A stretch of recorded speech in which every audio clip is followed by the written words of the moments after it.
Hello? Can you hear me now? Okay. Hang on. Okay, it says you guys should be able to hear me. Okay. Yeah, I had to somehow I don't know if it was me or what, but somehow my OBS deselected my actual mic. So I was like, hang on. I don't remember going in there and doing that, but I might have fat-fingered something, so that's always within the realm of possibility.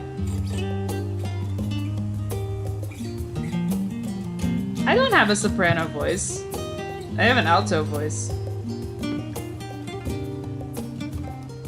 Yeah, it was like defaulting to no mic for some reason, and I'm just sitting here going, okay, of course. Okay. We go through all of the streams and the mic is fine. And then that one.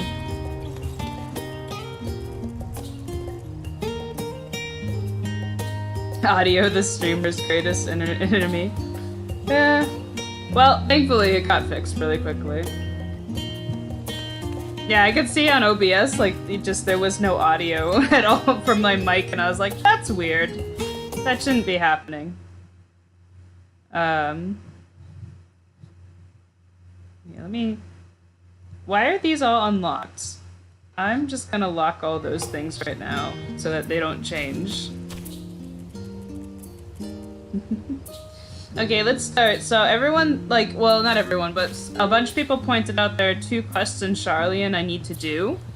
Like, side quests on stream, and one of them is Doll Dash, which is right here, and the other one is something sandwiches. Which I'm not, that one doesn't appear to be unlocked yet. Just checking.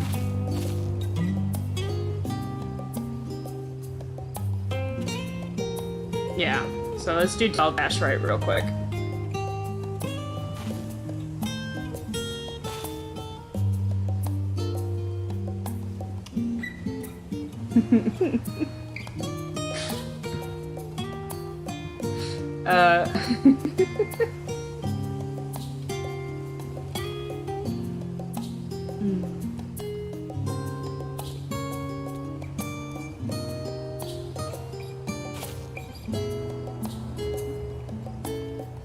Got fixed, aka turned the setting on.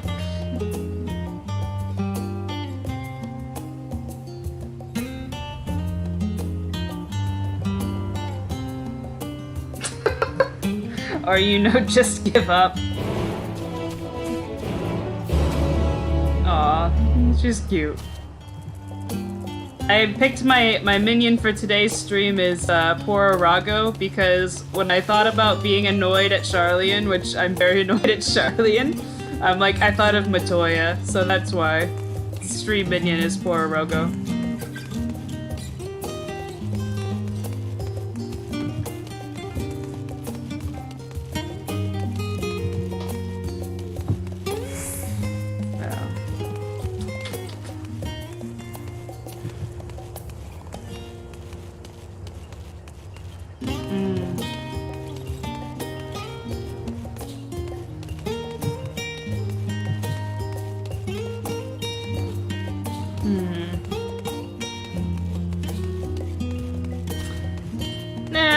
Froggy. I thought about the broom. I have the broom. I could have changed it to the broom, but I saw the frog first, so it's the frog.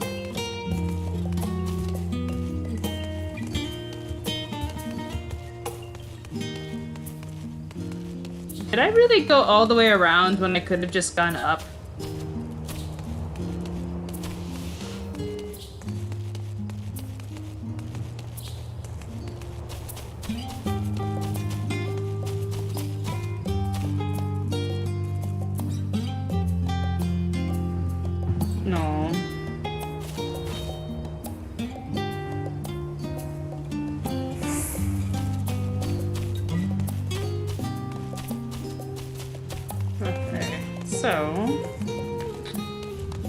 This will also be a good, like, time waster while people come in. Because immediately after this, we'll go straight into MSQ.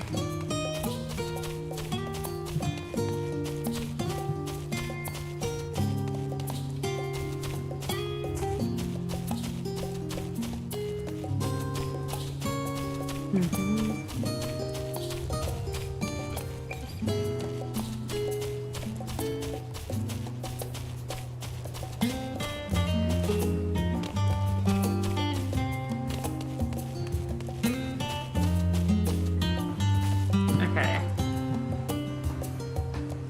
Oh, she's really cute. Oh.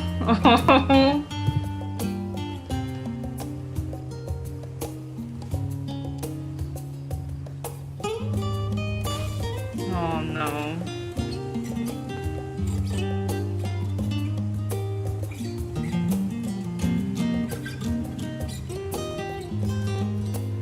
Oh.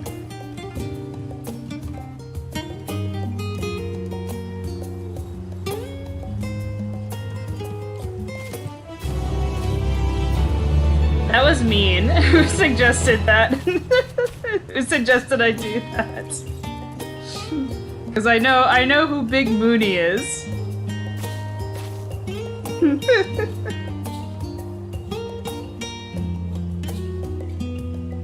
Oh, that was Moonbrita. It had to have been her friend, the powerful wizard who could summon his own carbuncle. Oh, she's waiting for her to come back too. That's so sad. Oh, I'm sure the sandwich one will be equally as heartbreaking. My chat doesn't suggest things to me that don't hurt me.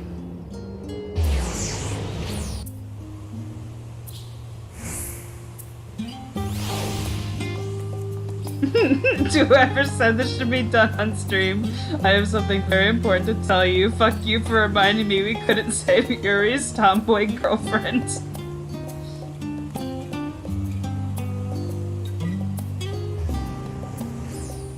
Oh god, her family and stuff must be here too. I wonder if that's where Urianger slinked off to. Or maybe that's why he immediately volunteered to be like, I'll go to Thavnir.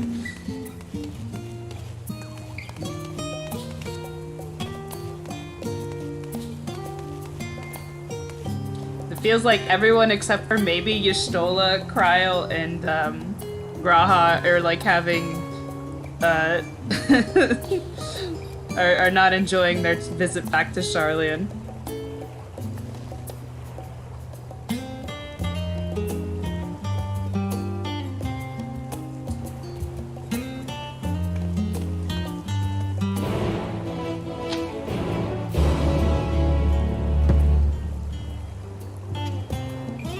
Urianger hasn't spoken with her parents since she died. Oh. Well, then that's exactly why he decided immediately, I want to go to Thavnir.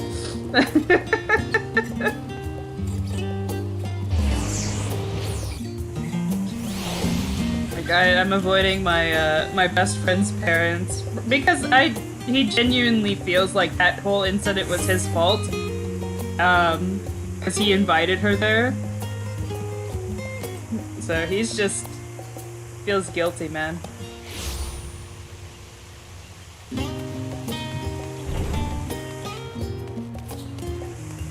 Poor Yuri.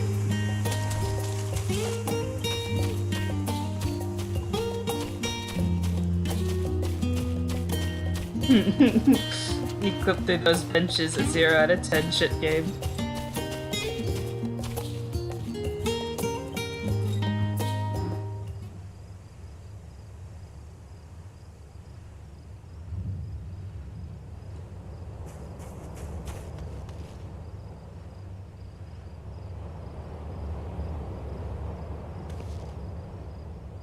Hello. We just started MSQ. Whoever suggested Daldash, I don't remember who you are, but you're on my shit list for that one.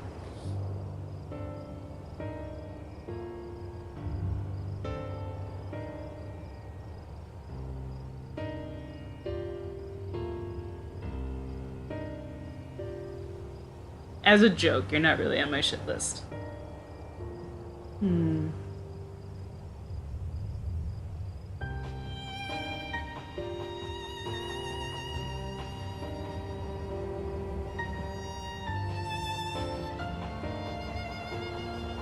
Hmm.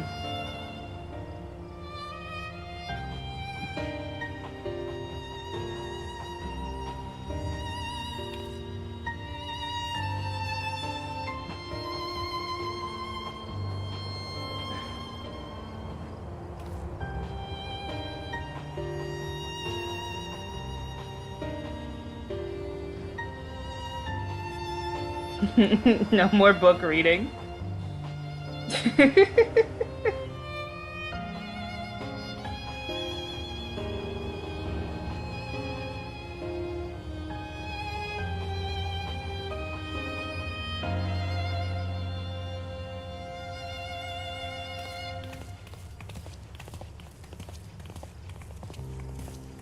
Hmm.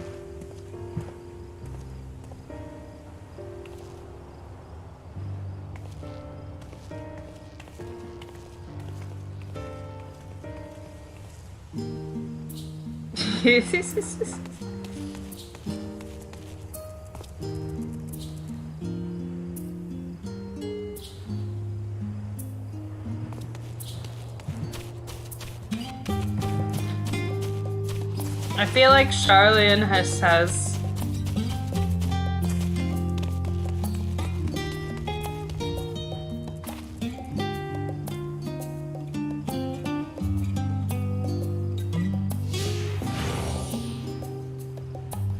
Is she gonna run? Oh my god. Are you really gonna make me walk?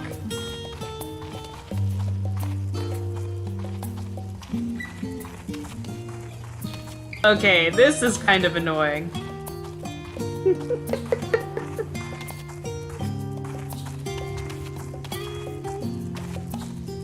Papa sprint.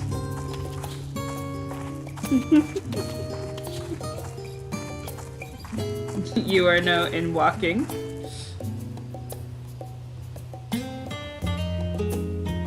Oh, thank God.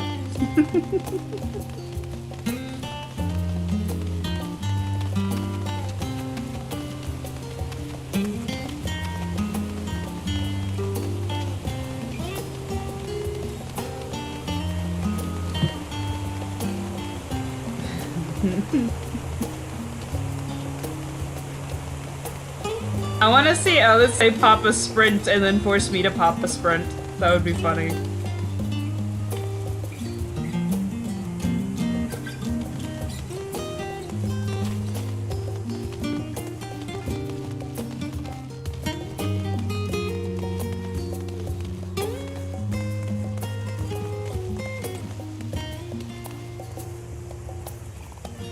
Where are we going? Oh my god.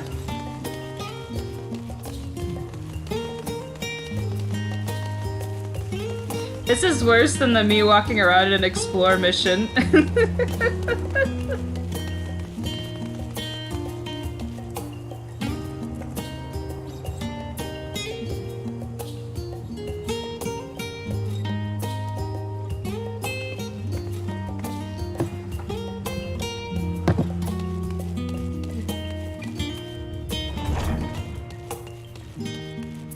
Okay. This is, what? Oh, hi!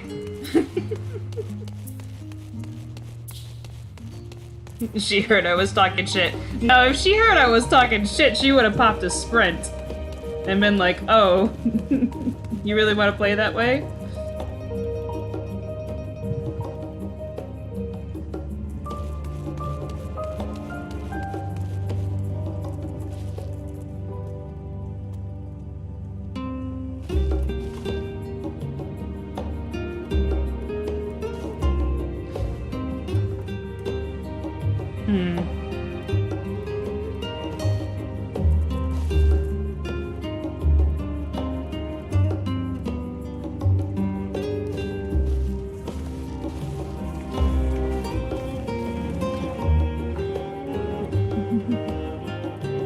Hey.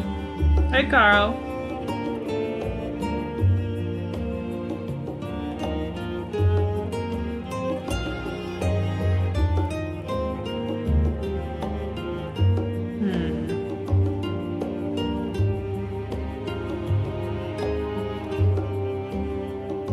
if we're going to a new area, that means we get Emmett as the narrator.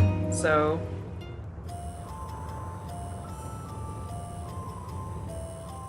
Deep beneath the scholar's city shines a false sun within a fabricated sky. In any age exist those who consider the floor an extension of their bookshelves. And this vault's architects surely belonged to that special breed. If the stack grows too high, start a new one. If no room remains, then make more rooms. A simple solution at first, and then bit by bit, a profound transformation. Knowledge buried beneath knowledge, a growing, creeping labyrinth from which there is no escape.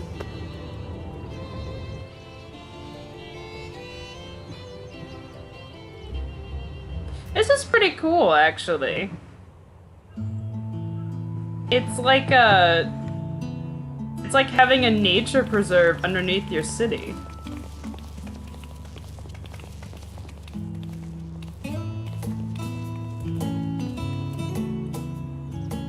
Not what you expected. I must admit, the artifice is very convincing. But I assure you that we are beneath Sharlayan itself. The breeze you feel, the flowing waters you hear, all created by the hand of man. The island is volcanic, you see, and once upon a time this great hollow must have been a reservoir for magma. It was discovered some 400 years ago, at which point it was repurposed as a storage facility for scrolls and samples and such. Renovations have continued, with nigh on no interruption to this day, with the lower levels still undergoing expansion. Aren't those people gleaners?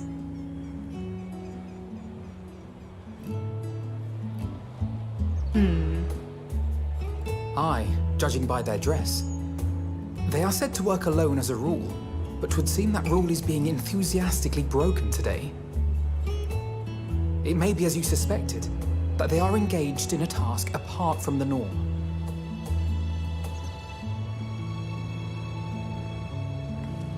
Let's spread out and get some answers then. This is like... It's like they're doomsday prepping to, like, live under the earth. Ugh. It's very weird. Doesn't make them their actions any less suspicious. Did you call to me just now? No. No. How odd. I must be a bit dizzy from the descent. I'll be fine, I'm sure. Let's get to work, shall we?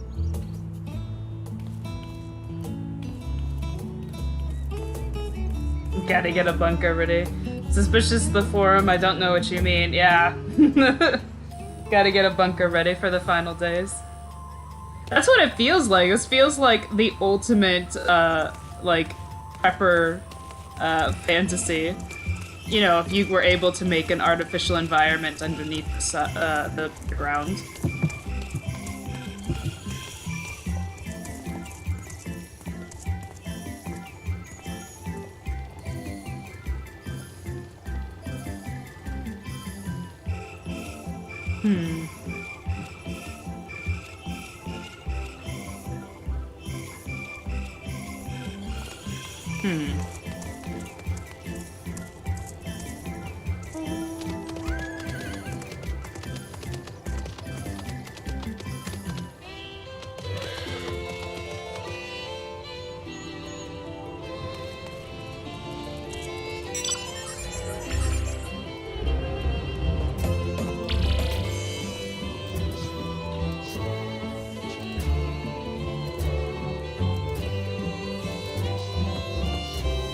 Oh, there's a bird on my windowsill.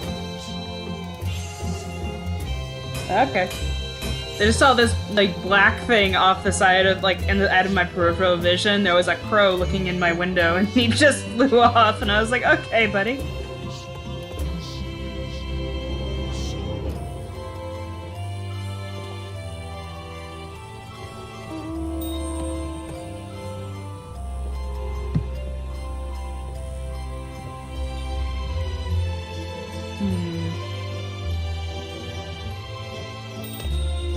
This music is very happy.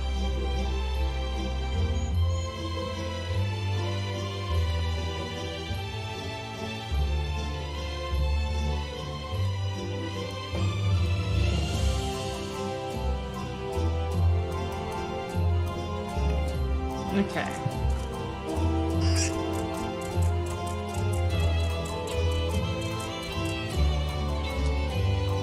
There she is.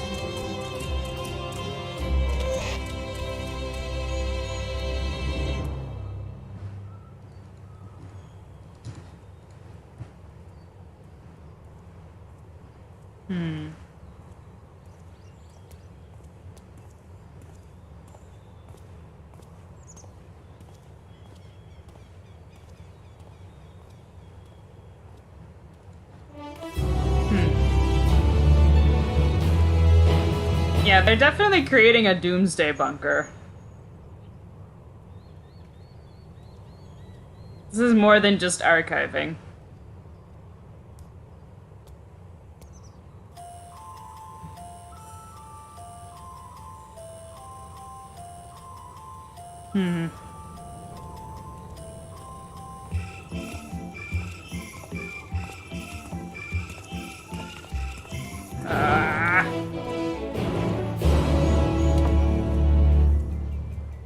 He just wanted to watch the stream.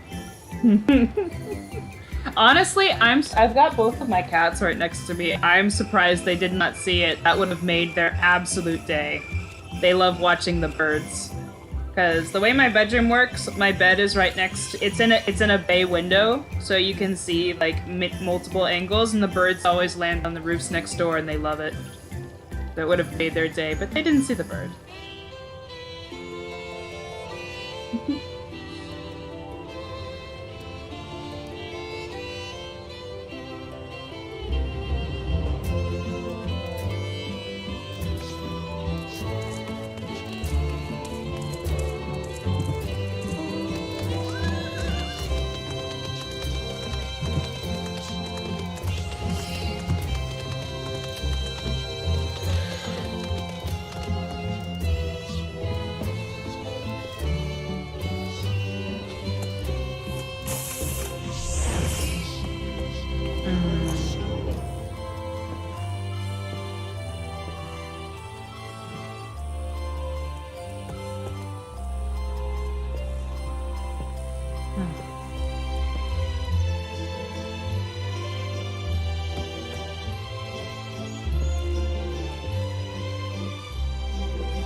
He's very cute. I didn't realize he was a bunny boy at first, but he's a little cutie.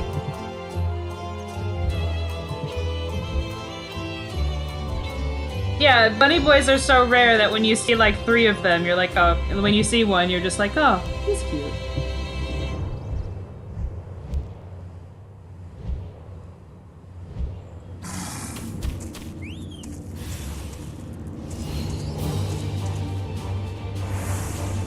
What the?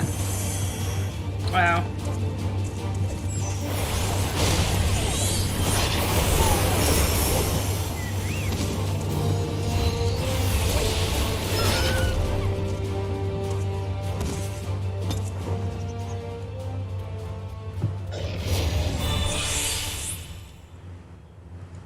Oh my goodness.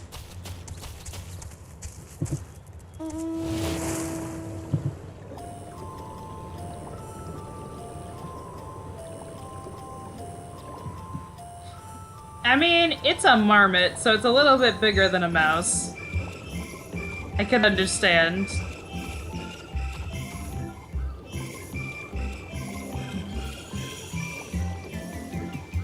Where did it go? There it is.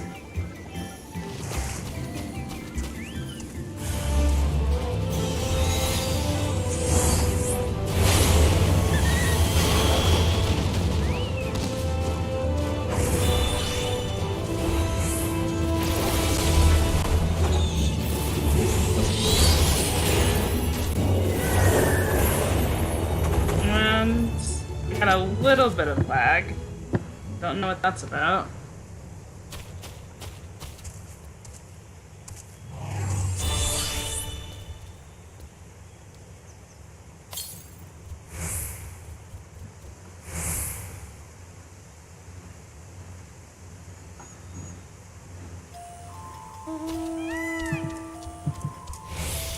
I know they only have you capturing one, but I want to point out that there's like multiple that have apparently escaped.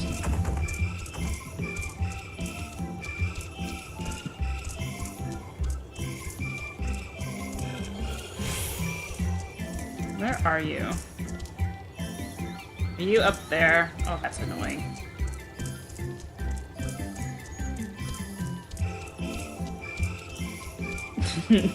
Imagine you're a coyote attacking a mouse and then a dragon appears and vaporizes you.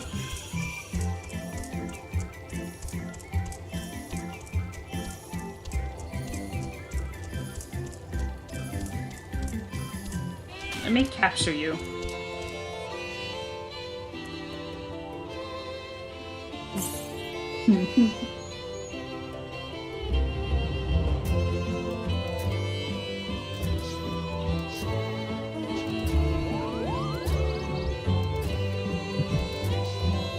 Is there a... No, there's no etherite over there. That's annoying.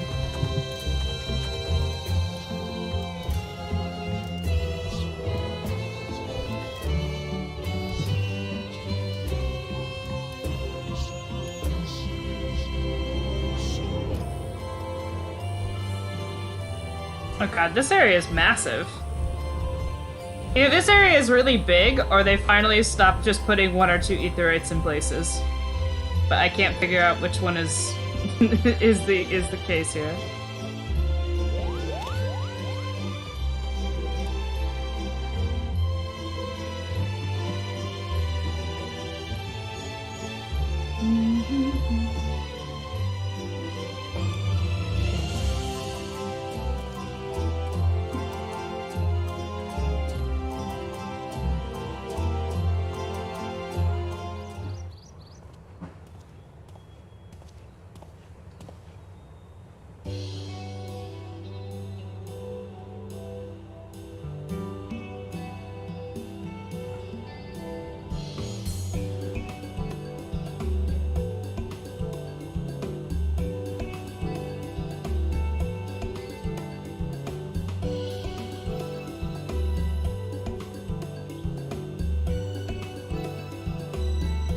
Suitable for consumption and easy to breed. Those were the 2 conditions I was given for the stock I was instructed to procure.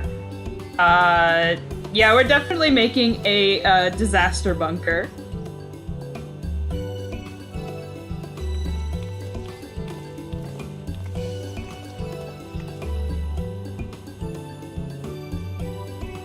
They're resource gathering.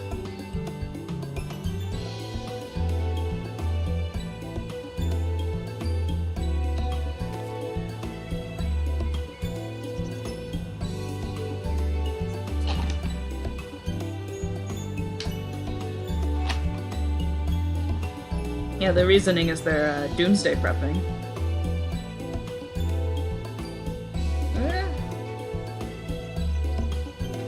Ah, shoot.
She's getting an echo vision.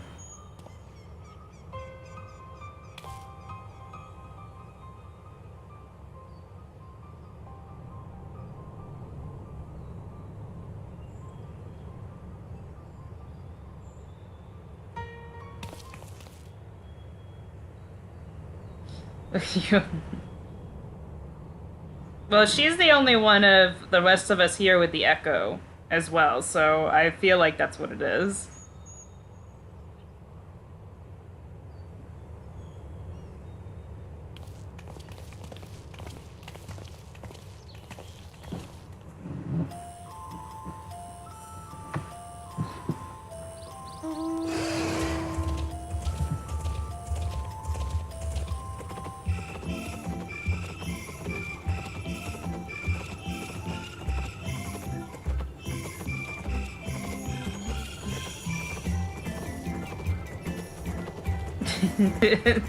I just had an image of Kane having a stroke on the floor, and everyone's like, "It's fine, it's just an echo vision." She just stops moving.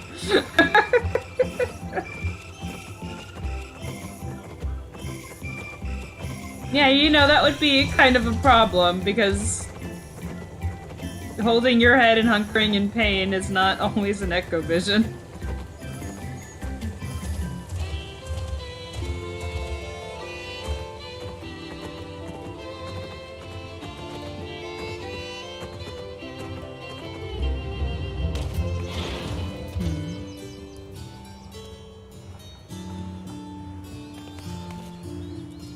It's the anti-tower music.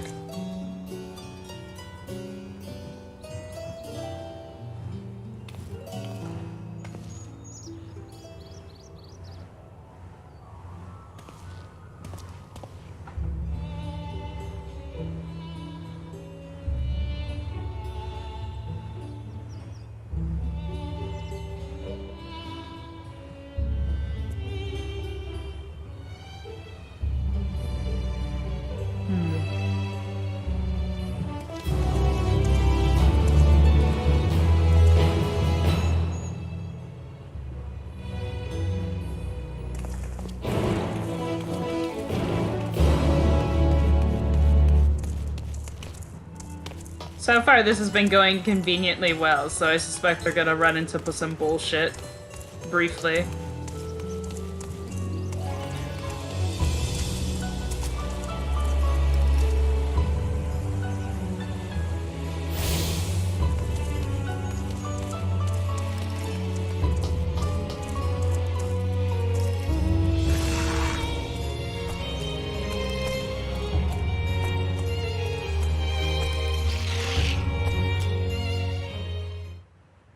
I like the reusage of it's something, the anti-tower theme, down the upside down staircase or whatever it's called. Might ask your affiliation? Complicated.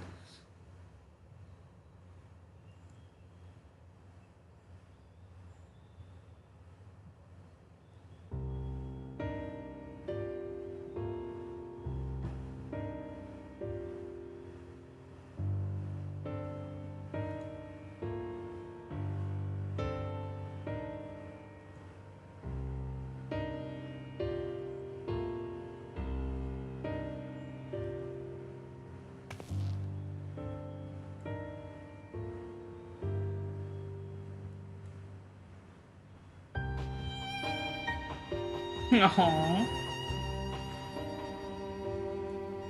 Are we gonna break into it? Because we kind of... Oh no. We're gonna get the cops called on us.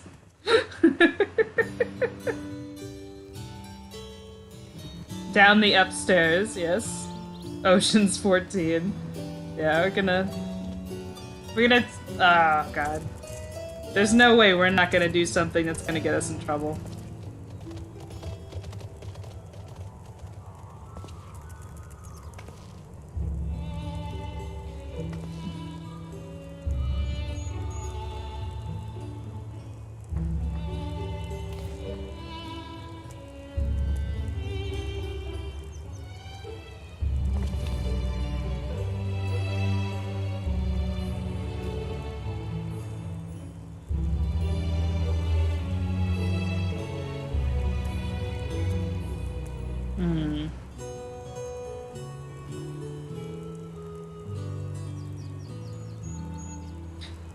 That means I have to go do chores again. We have to bribe people with manual labor.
I kind of want to know what they found.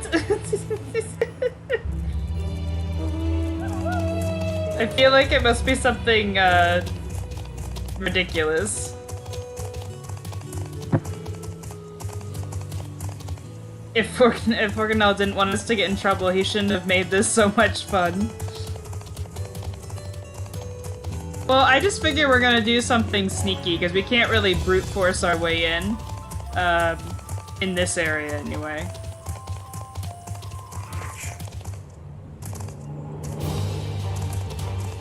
Oh, that's right. I'm not super high level and stuff will attack me.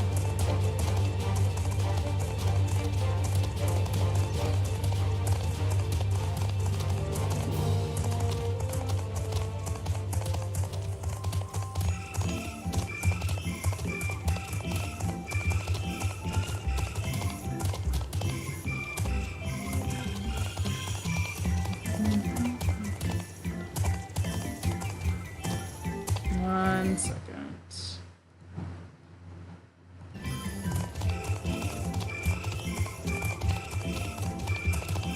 Where is he?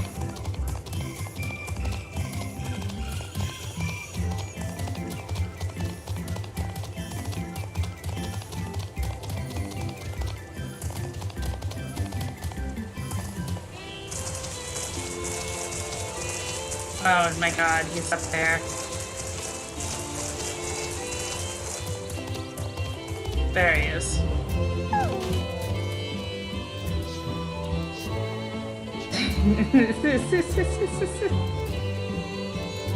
There's a yellow quest later regarding the mystery box. I bet it's something stupid. I'll have to do it later.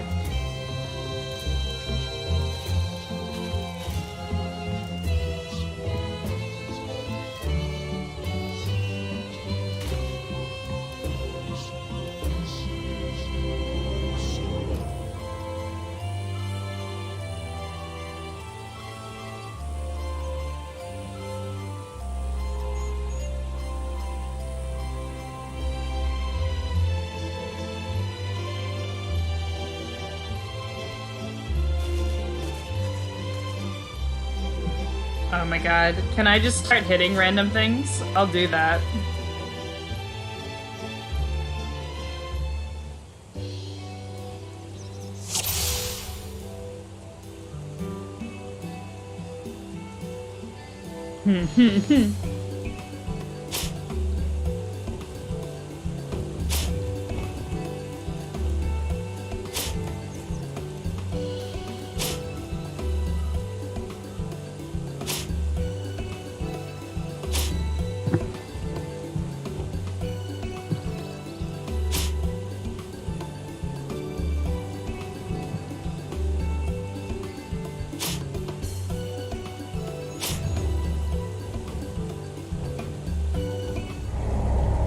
Oh, I wanted to see what would happen if you shot something that was very clearly not the thing. I didn't realize it would literally fit you. I thought you might get funny dialogue choices. If this bird was the cause of the final days, we'd be dead before Tina hit it. Okay, that's mean.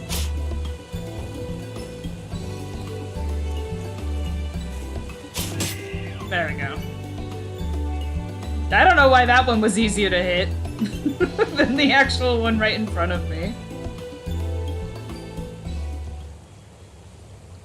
Hey, you know I'm not a gaming expert. Part of the stream's appeal is watching me play a video game not as badly that it looks like I don't know what I'm doing, but pretty badly. And then slowly get better.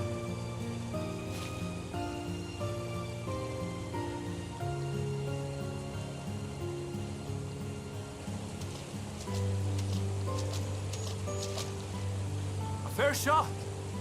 Oh, they gave him voice acting. Nicely done. Let me truss this one up and I'll make my way over to you. Oh, he's got nice voice acting. I love his accent.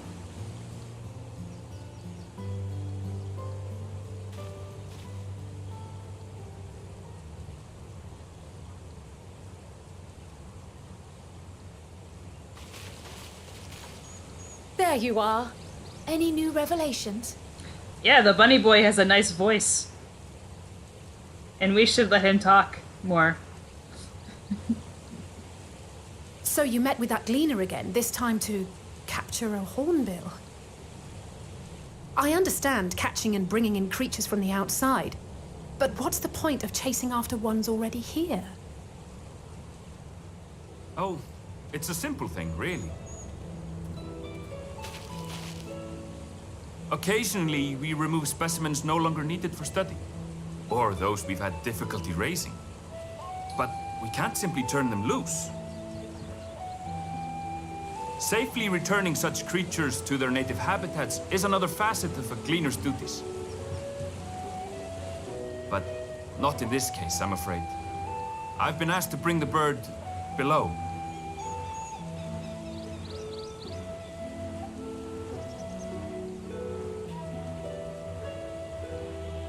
The restricted section in the lower levels of Labyrinthos.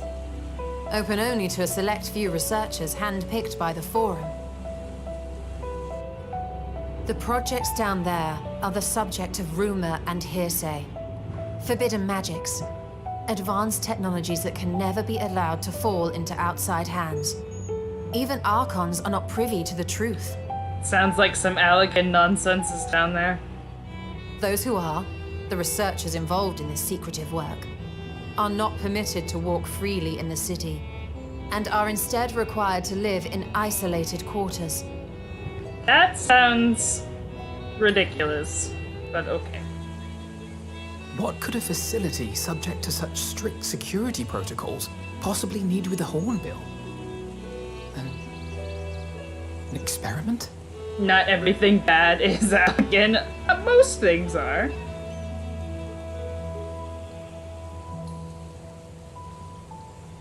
Possibly. I wasn't afforded an explanation. But judging by the requisition list given to me and my colleagues, I doubt it's for any kind of advanced research. I'd be more inclined to believe we were making preparations to migrate to the south. Mericidia or thereabouts. Huh. What? Why would you say that?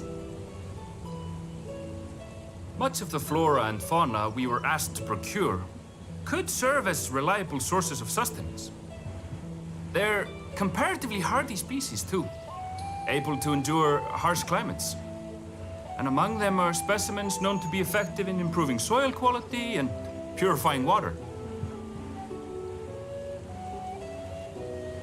When you put it that way, migration does sound like a reasonable assumption. That's all it is, though. An assumption. Through our tasks, we gleaners glimpse only bits and pieces of the Forum's plans. Our prime concern is that our requisitions, be they living or otherwise, are properly preserved for the knowledge of future generations. Now, I really must be going. I regret that I cannot reward you as you deserve. Perhaps you might reward us after a fashion then. It is imperative that we reach the lower levels. And seeing as you are already set to descend with your assigned cargo, mayhap we could accompany you as your assistants. He's gonna say no, because I I'm don't want to afraid be that won't fired. be possible. Once the animals have been prepared for transport, we send them down separately via the lift. I will, of course, follow after to make my report, but I can hardly pass you off as porters when there's nothing left to carry.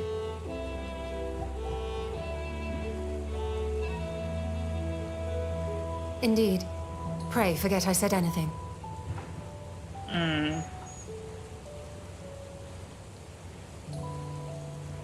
How do you feel about climbing? If you've strength and the courage to brave it, then there is another way down. This path leads to the 33rd facet, a mine shaft excavated during one of our expansions of Labyrinthos. While I cannot guarantee that the passage is safe to traverse, it should provide access to the medial circuit below. I never even knew such a place existed. Thank you. This is the perfect solution. You're quite welcome, but consider yourselves warned. If the going proves too treacherous, you do well to turn back. I bid you good day. I like Aaron Val. He seems nice. He's very pretty. He's a very pretty bun. Well, turning back is hardly an option, not when we've come this far. Let's go and take a look at this mine shaft.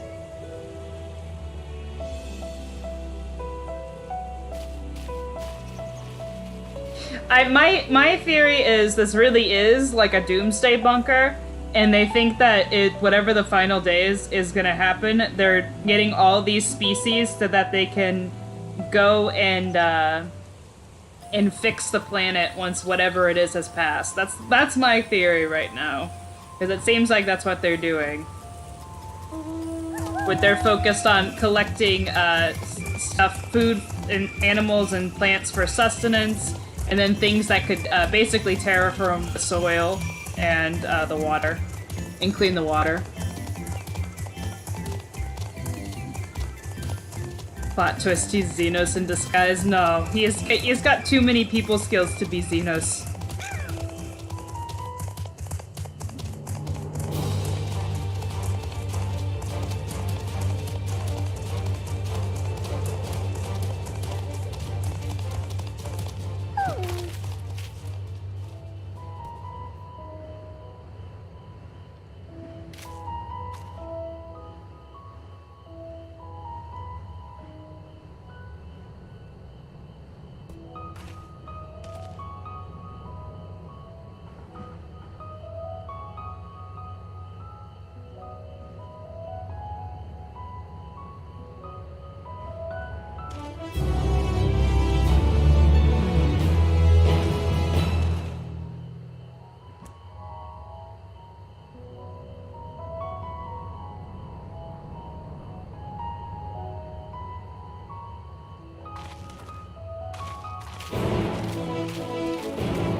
Okay.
Oh no, a dark purple mist. Time to summon a god. Yeah, like they were enemies from Ilmeg. Like obviously these ones are from Ilmeg, but they I think they first appeared in the Pixies, and they are very, very ugly.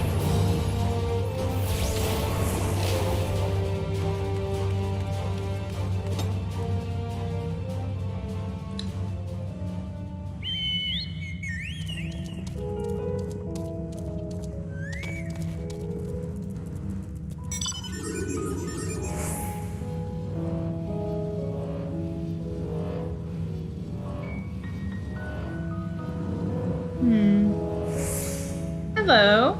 We are, I made it to Labyrinthos, and, we're doing some sneaky shit. We're probably gonna get arrested.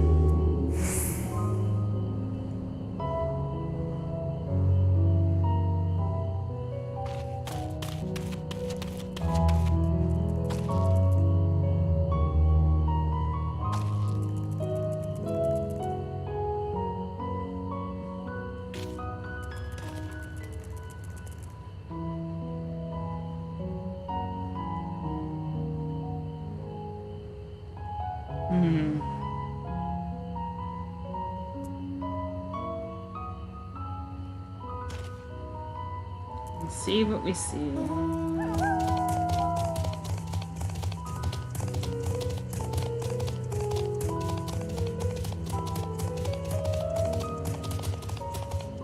Are those Leafmen? Oh my god. Those are Leafmen. I mean, obviously not, because we're not on the first, and it makes sense to have things from the first have counterparts in our world. But I've seen people writing those, and I love them. Oh my god, the mandrakes. Oh, by the way, if you have the little mandrake minions, you should read the descriptions, because there's a whole ass Jerry Springer episode in there. The prince doesn't want to become like his parents who don't love each other. The king is like exiled from his kingdom. The Mandragora queen and the eggplant knight are having an affair with each other. And the garlic jester is depressed because he has to be a jester because he was too stinky to be a knight. It's great.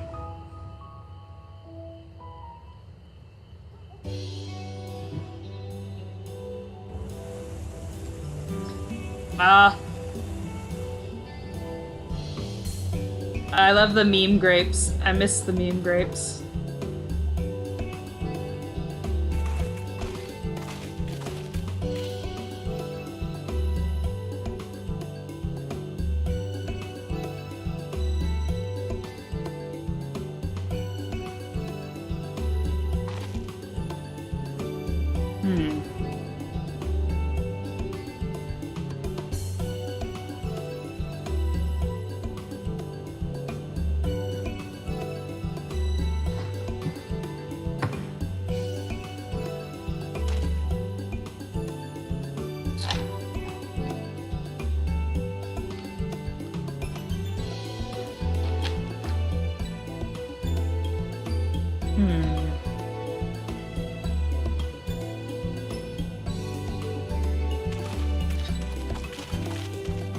Cherry Springer doesn't work though because it has to be a vegetable. Or a bulb, I guess. I don't know. It has to be something that grows in the well. Yeah, it has to be something that grows in the ground. I was about to say, before I say something stupid that's on video, I was like, but cherries come from trees. So, okay. I feel smarter now.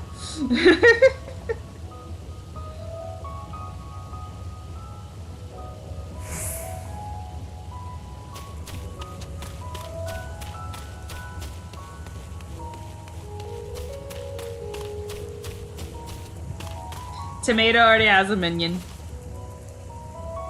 I know you're joking, but we all remember the Vieira shoes incident, which if someone wants to go find that clip, you're more than welcome to. It's on my channel.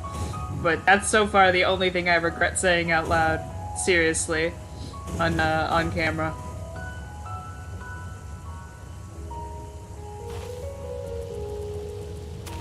But I won't repeat it because there doesn't have to be 2 clips of me saying it.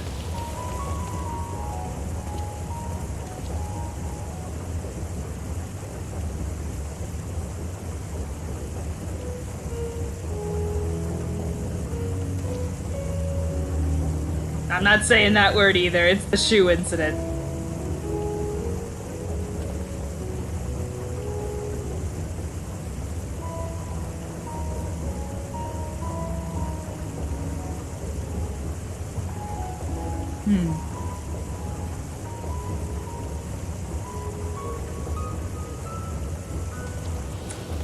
So they're stockpiling seeds, which again just plays into my theory that it's a bunker.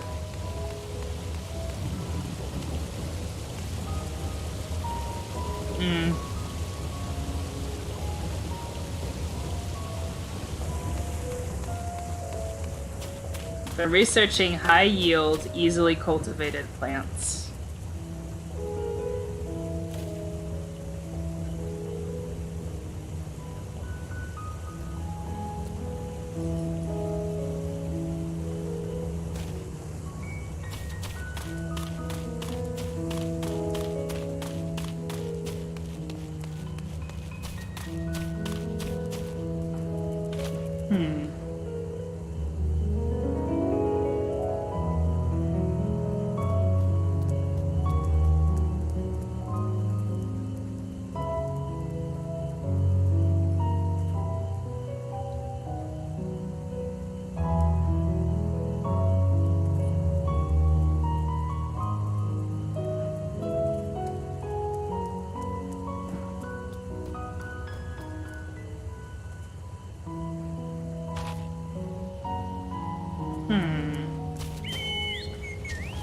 So, why would... So they are definitely...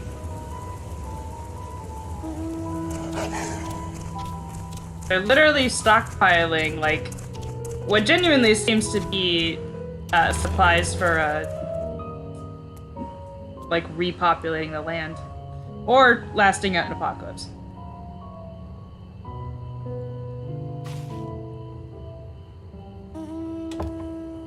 I see you in the chat trying to make me say it, but I'm not saying it again. If there's already a tomato, it can't be limited to bulbs and tumors. Yeah, I kind of forgot that what tomatoes were, but it's still, cherry is on a tree. So I think it still has to be, like, on the ground.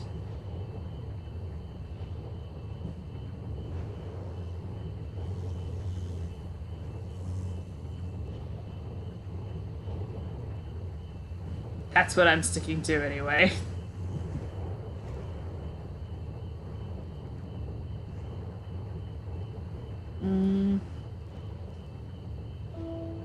I just realized I'm going the wrong way.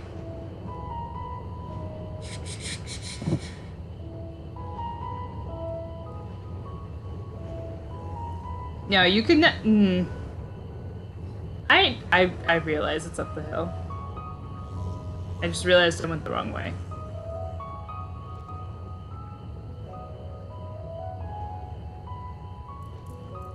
I'm not speaking the words. But it does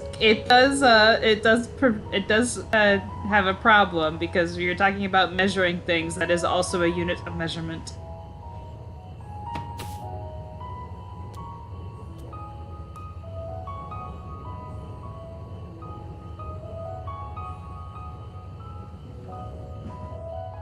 Speak the words, speak the words.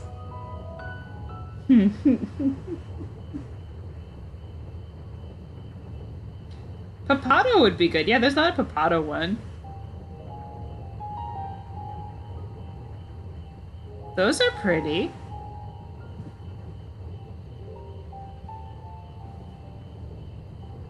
They're glowy. Hard to look away, isn't it?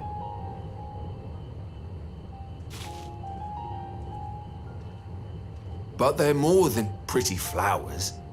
Heart blooms are attuned to ambient emotion.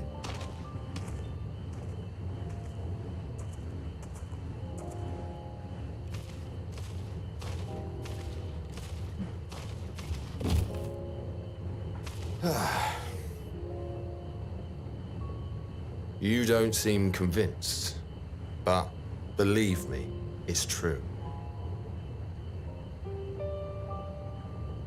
This ashen grey, for instance, it mirrors the anxiety and urgency of those working nearby as they rush to fulfill sudden orders. Intense feelings like those spur the petals to change color. Bright glowing hues in the presence of joy, dark subdued shades for frustration or despair. It's a mood ring Yet flower. even with the collected wisdom of Charlian at our disposal, we've yet to identify the underlying principle of this empathic effect. It's a mood ring flower. And there are other mysteries besides. Although the flower is extraordinarily long-lived, its low reproductive rate has made it difficult to find younger populations growing in the wild. With too few sightings to map its distribution, and no closely related species to track, we've been unable to pinpoint its land of origin. To further complicate matters, every culture, even dimly aware of its existence, has given it a different name and mythos. Our attempts to study it via the historical record have been an exercise in frustration. As an avid botanist myself, I should one day like to unravel the Heartbloom's secrets. But I'm afraid other duties must take precedence. I will... Oh, shit.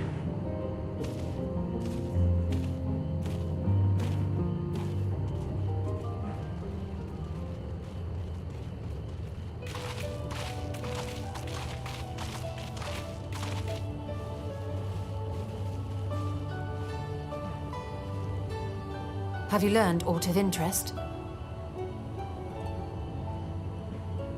I thought he was done talking.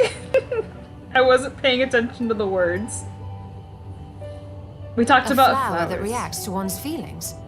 Strange. I must say, I have never heard of such a thing.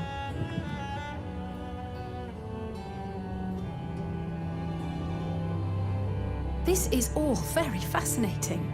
But as it stands, we failed to gain any significant insight into the Forum's undertaking. Indeed.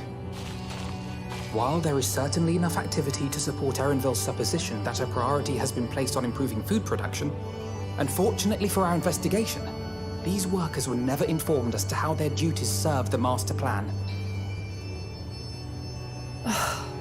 If only we could interrogate the Forum members directly. I mean, there's no rule saying that you can't. You might get arrested, but you can still do it.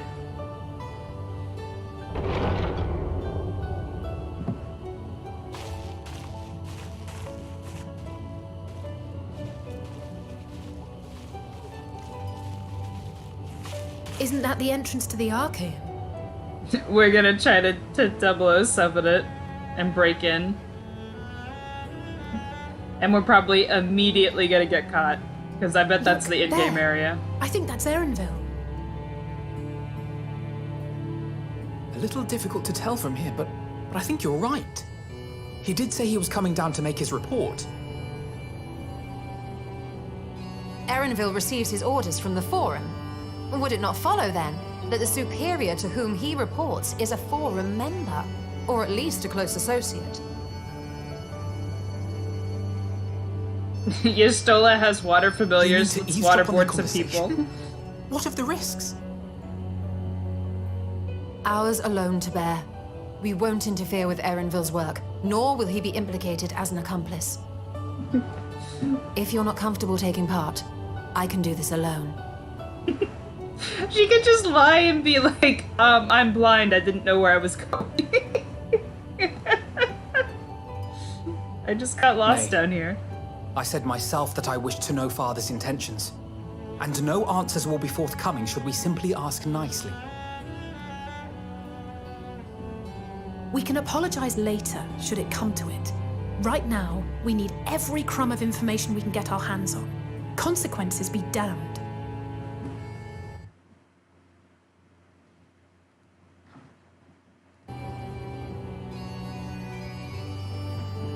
The gang gets arrested. That's It how might be this is best gonna if you end. came along as well. In fact, we should all... Wait, where'd Cryo go? Cryo's having a moment.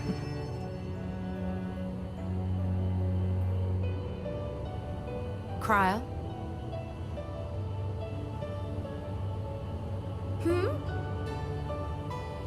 Oh, yes. That certainly sounds like a plan.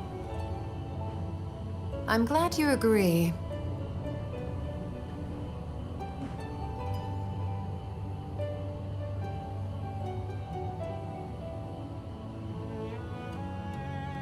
Quickly!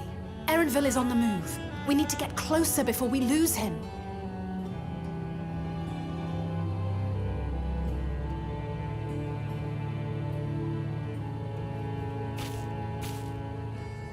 Almost. I can almost reach you. That's weird.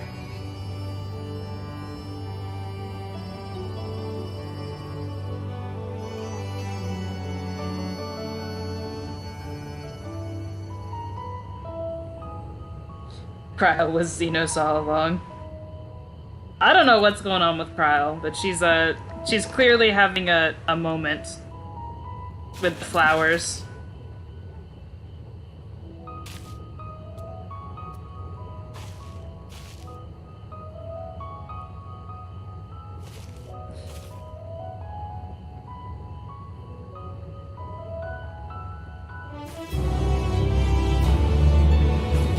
Okay.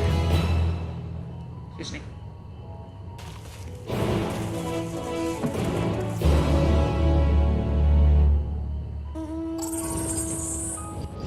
Okay, so...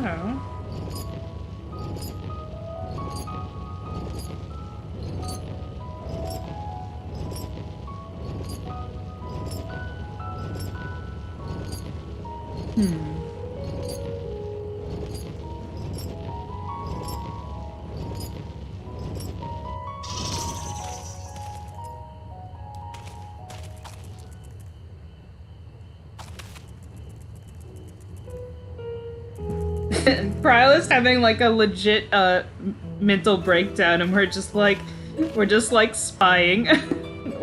Just ignoring that and doing our 007 mission.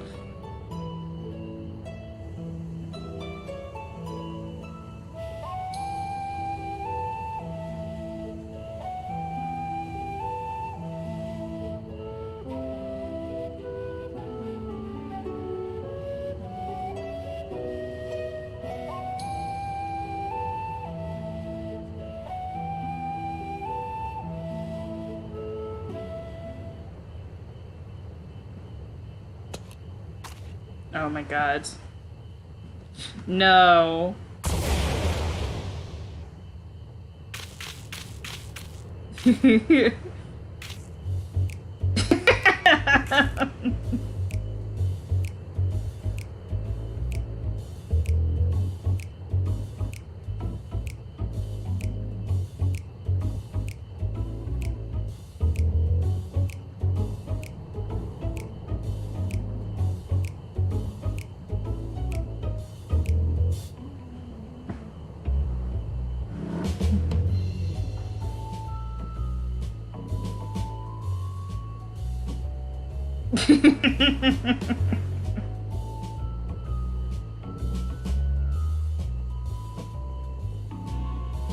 Oh my god.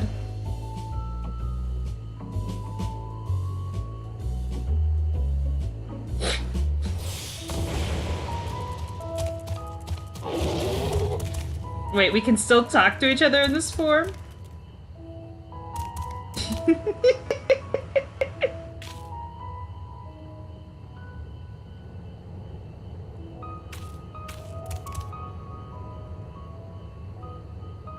Alfie Toad and Allie Toad are now accompanying you. Keep them at your side in order to proceed.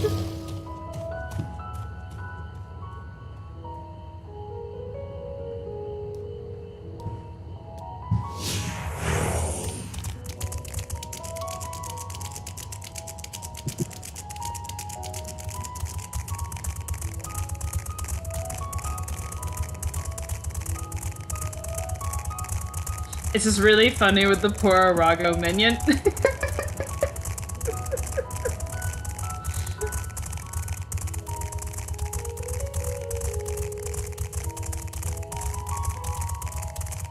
Lizard gets turned into a frog. The game is mocking us at this point.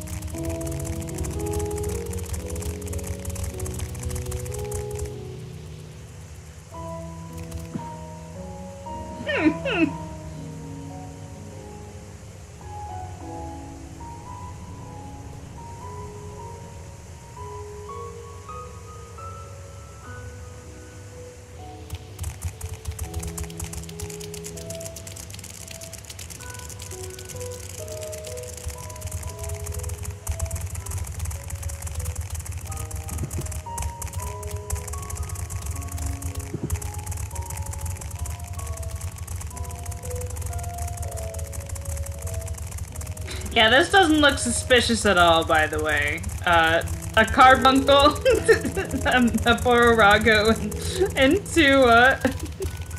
and 3 toads. This is an amazing plan that's not immediately going to backfire.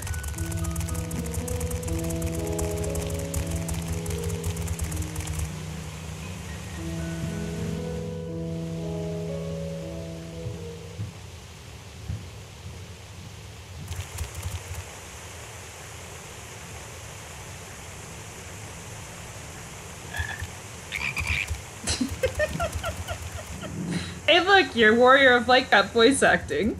It was the Kermit sounds. I trust you will find your compensation to be more than satisfactory. We wish to make clear that we are pleased with the efficiency and thoroughness of your work. So much so that we have come bearing new tasks in need of your competent hand.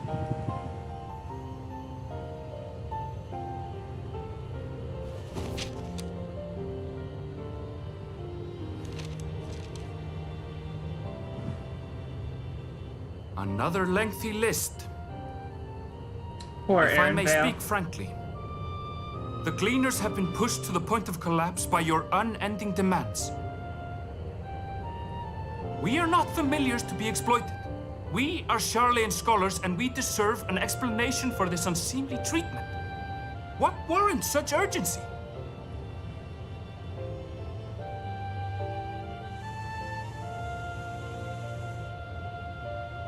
In an age long past, Sharlayan was charged with a momentous duty.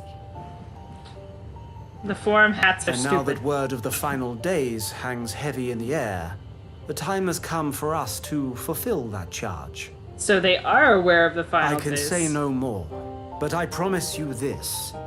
All will be revealed in due course. And when it has, you will understand that your toil was in service to the greatest good.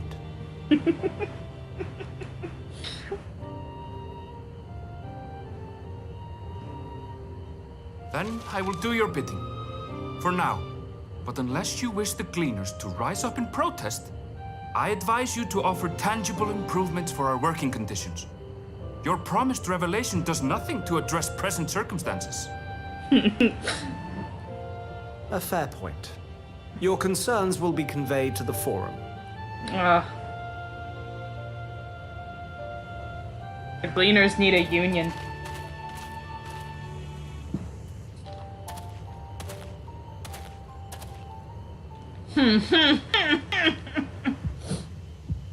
We're gonna get caught.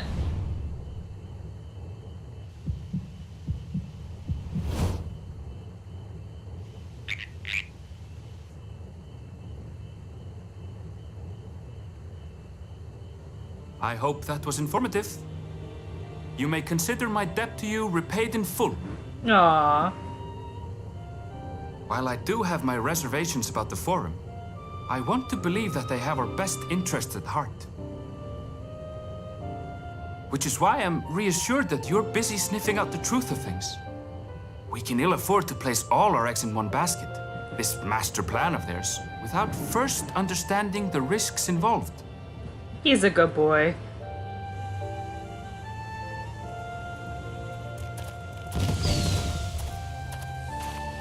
Wait! How did you know it was us? It wasn't that hard. If you mean to impersonate a toad, try studying the real thing. And don't try to fool an expert.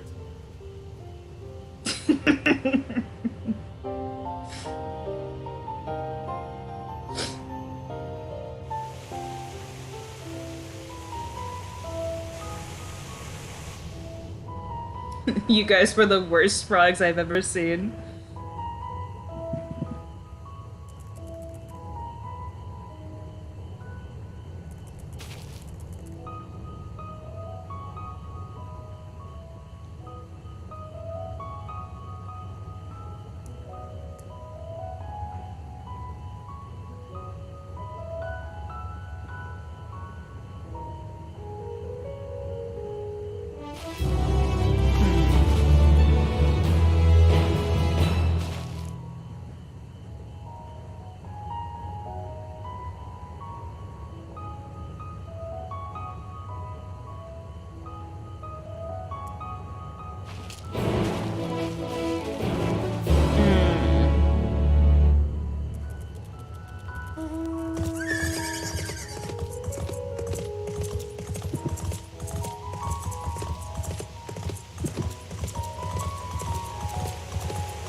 It really is pretty. I actually think Labyrinthos is very pretty.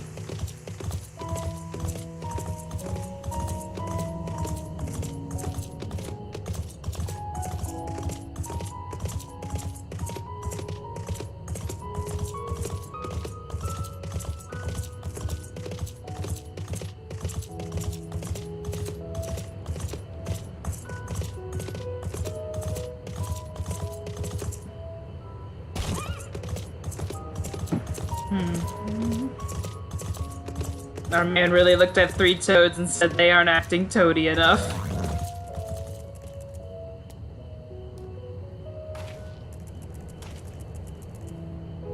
Now where is...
A nighttime theme is like it's like putting me to sleep.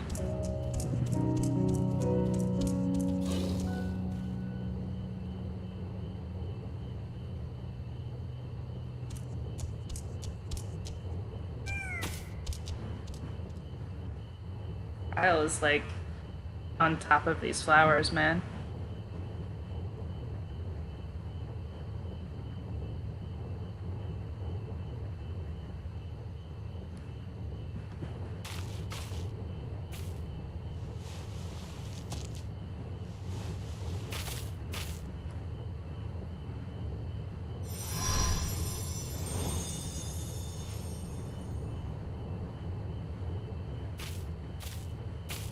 For you.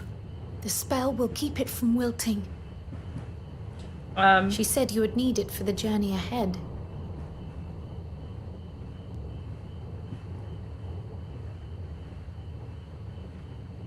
Will you speak with her now? I cannot hope to match Minfilia's clarity, of course, but...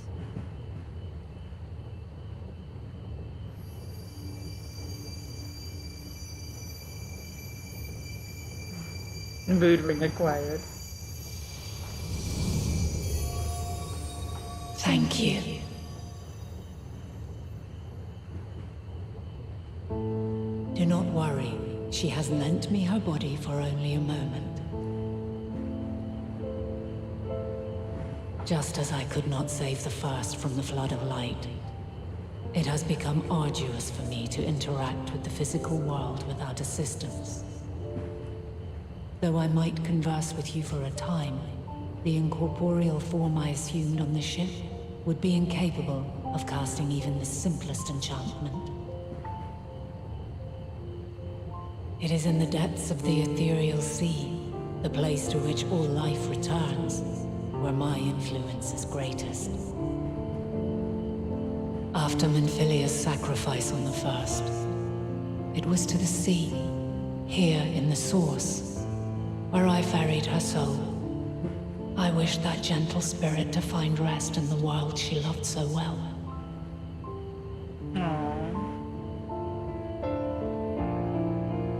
That was very nice. Her, and another who may yet have a part to play, though that will depend on you.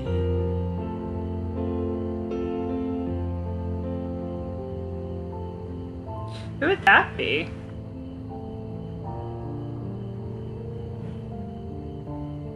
Whoever she would have to ferry over here must have been someone who was also part of, like, not on the first, but I can't think of any because. Take the flower. Walk free, for you are free to go where you wish, to believe what you will.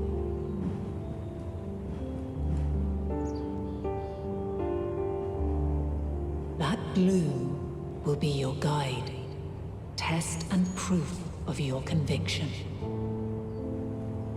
In darkness, seek joy. Surrender not to sadness, and see beyond despair.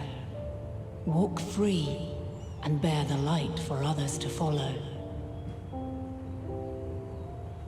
Together, raise it aloft and let it shine, till the end, blinding and radiant.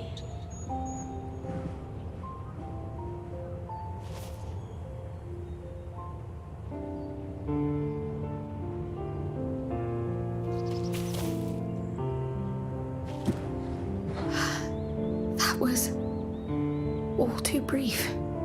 Already she seems so far away. I like the fact that she brought Minfilia over so that she could die on her, and be reborn on her home, and not reborn on the first. I don't know who the other person she was referring to is, because there was no one from the source who died on the first. Not technically, anyway.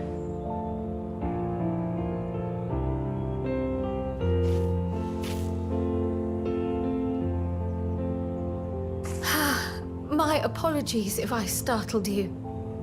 Ever since we began our descent into Labyrinthos, I had sensed another's will, straining to reach out. Even with my particular talents, though, I was unable to make a connection at first, so weak and tenuous it was. Once I took hold of that wispy thread, imagine my surprise to discover it was Heidelin herself. Needless to say, it seemed wise to learn what we could before letting go.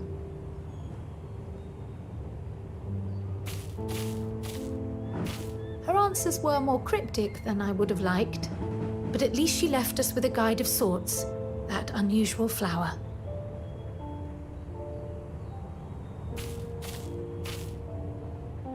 Yes, we are definitely making progress.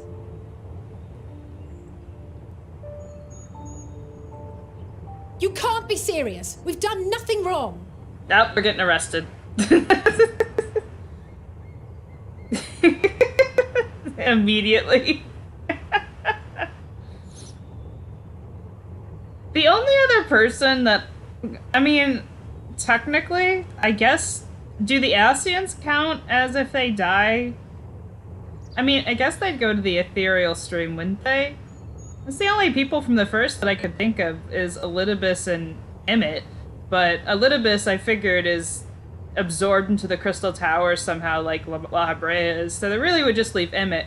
But, like, I don't know. Ascians are different. I don't know how they work. But we're getting arrested, so I'm not going to dwell on that too much.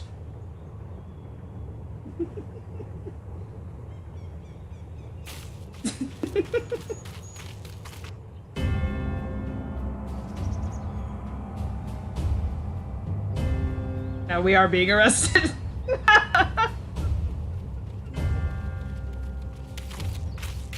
Master Fortuno, what business has the Forum with us? Obstruction and suppression, apparently. That's bullshit. Mistress Baldessian, our records show you facilitated the Scions' entrance into Sharlayan by claiming them as assistants for your organization. We are aware of your investigations. After alerting the major institutions to the presence of potential troublemakers, we received word from an Archean custodian. A group operating under the auspices of the students, skulking about Labyrinthos and engaging in clandestine behavior.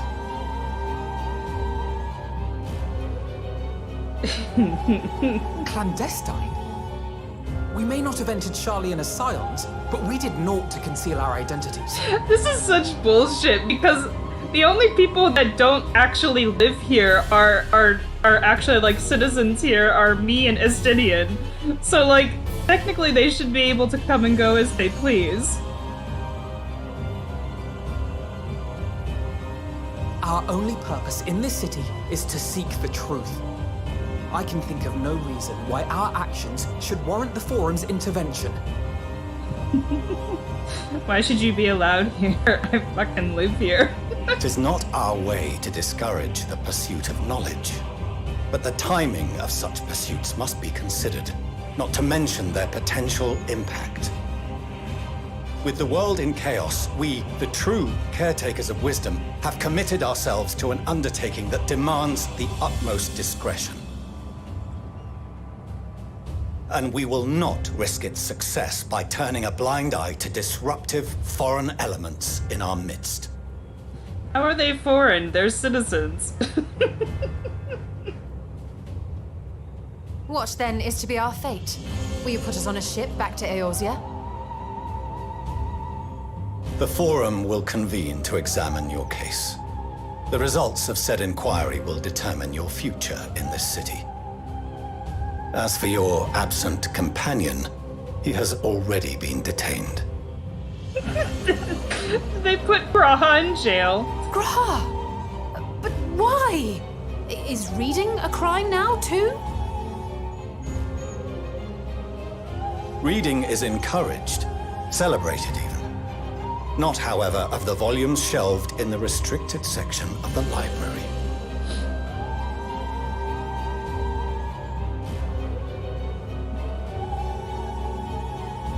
Refusing to comply will only make matters worse.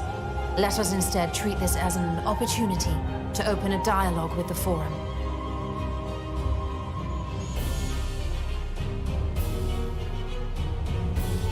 Silence is often one's best defense. I would advise against prolonging the proceedings with frivolous discourse. I'm gonna filibuster this bitch. But enough. This is not the place for debate. The rostra await.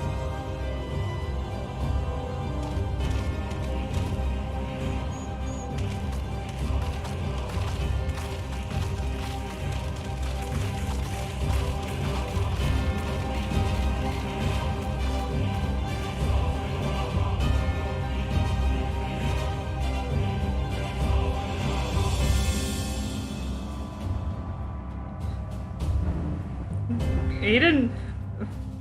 Pocono did not say anything about whether I can filibuster them to death. I'll do it. I'll pull out a book and just start reading it.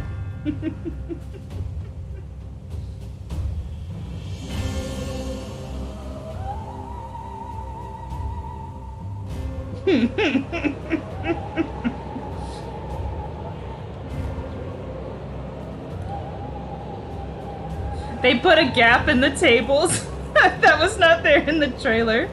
So when Y'shtola turns around, she doesn't immediately run into a frickin' desk. Forgive me. I was careless.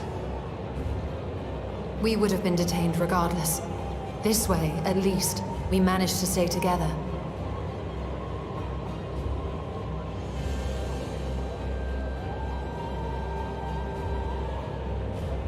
I trust your time within the Forbidden Archives was well spent.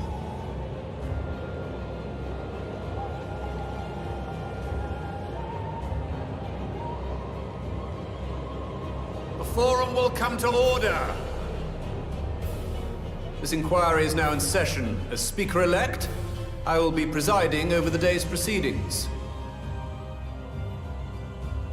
Master Fortuner, would you be so kind as to restate the matter which compelled you to summon your colleagues with such urgency?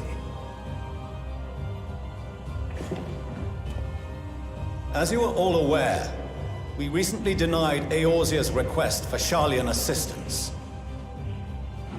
Since then, certain individuals dissatisfied with our decision have taken it upon themselves to interfere with our work. Oh, she does have pretty hair. They entered our nation masquerading as associates of the students of Baldessian. But these malcontents are better known as the Scions of the Seventh Dawn. These militants wield influence with both the Eorzean and Eastern alliances, and are inextricably involved with the crises presently afflicting the world at large. Loose in our city, these warmongers sought to meddle with and expose matters of state secret. What are they, if not a dire threat to be expelled?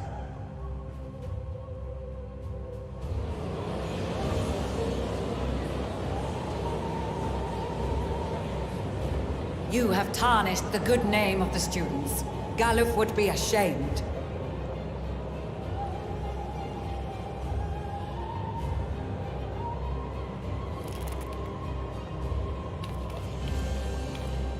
Galuf Baldessian was never one to forsake his fellow man. Even if this nation closed every door and retreated from the world, he would have found a way to help the Scions, help every soul of this star fight back against the coming doom.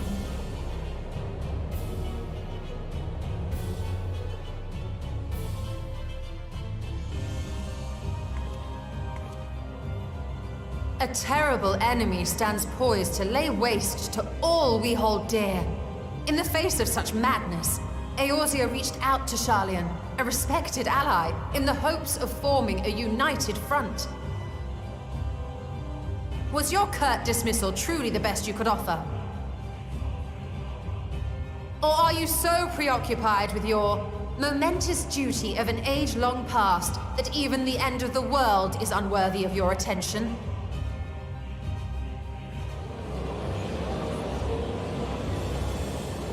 Whence came this revelation?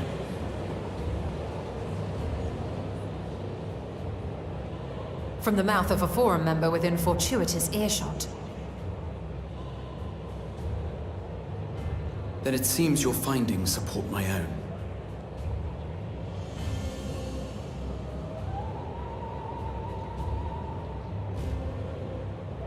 The reason I visited the restricted shelves was to study records of the Forum's policy-making process, to better understand the historical trends underlying their most major decisions.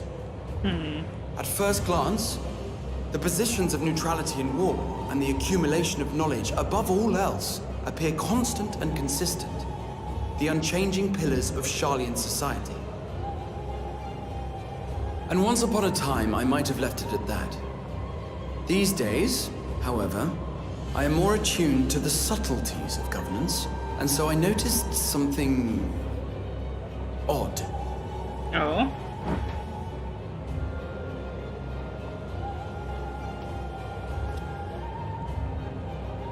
From a particular point in time, the purpose of these policies shifted. No longer was knowledge preserved for the benefit of society. Rather, society was to be gradually reshaped to ensure the preservation of knowledge.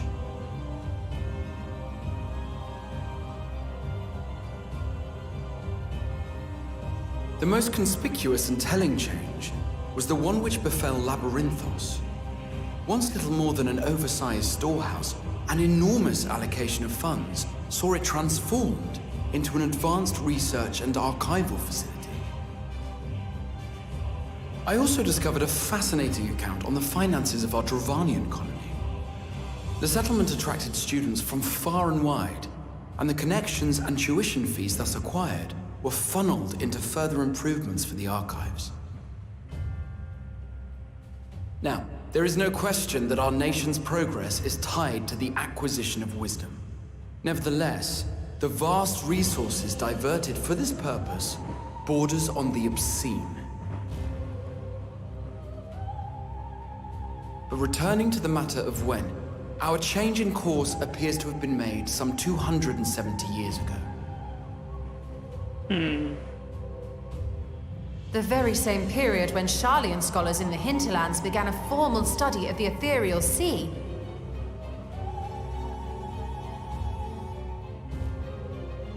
You found something, did you not? And whatever it was, gave rise to your oh-so-important duty. Mind your tongue, Archon. If you had seen...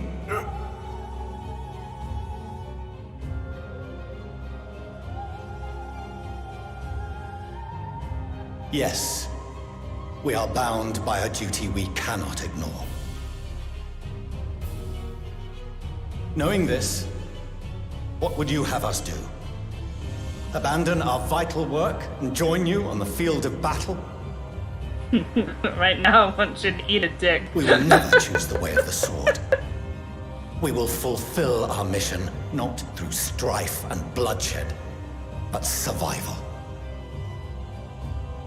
Come what may, we shall live on. We must.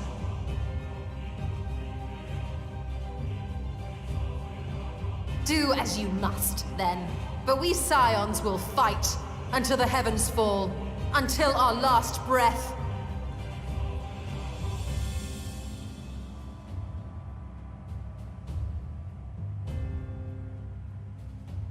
Such misguided zeal.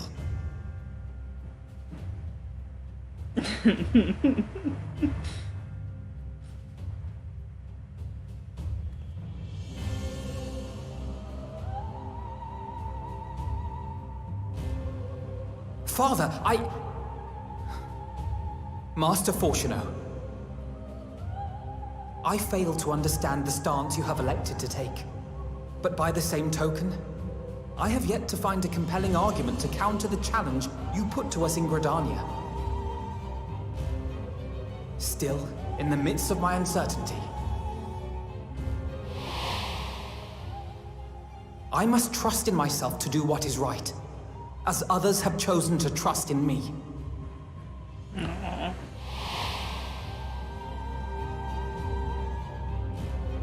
So I will continue, as I always have, weighing the consequences of my every action, and allowing my hope for the future to inform my decisions. That's quite enough. Have you all forgotten the reason for this assembly? Skolok Monteshane. He's the head of the studium and an old friend of my grandfather's. Honestly, every discussion devolves into some interminable debate. Terrible habit. Let's return to the topic at hand, hmm? Okay, never mind, I like this dude. It's like... By their own admission, these scions have resolved to fight alongside the Eorzean nations against the doom which swift approaches. But there exists no evidence of an attempt to incite our citizens to do the same. Furthermore, while our decision may well have been the correct one, we cannot simply bull our way through these disagreements without inviting doubts or objections. Put yourselves in their place. Who among you would leave a tome unopened if an elder forbid you read it with no reason given? Now, if we're to quell further discontent, then we must conclude this matter with a fair and even hand.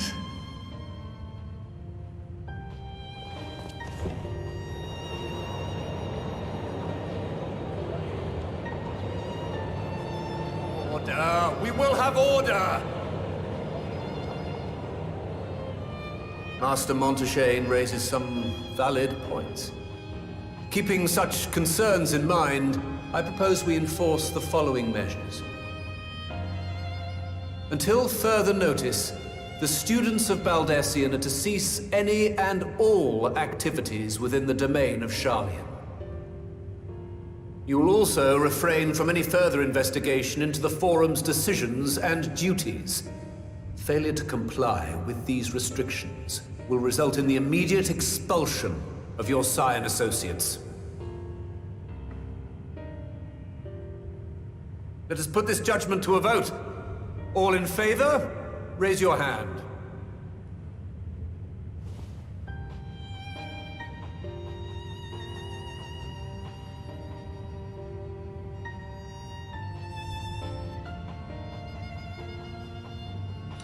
Oh my god. That's the guy from the Asked quest, and he is not voting in favor.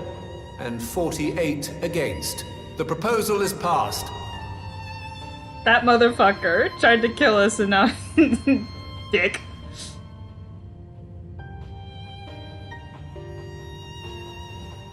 Students, Scions, you have heard the Forum's judgment. Pray abide by it, or face the consequences.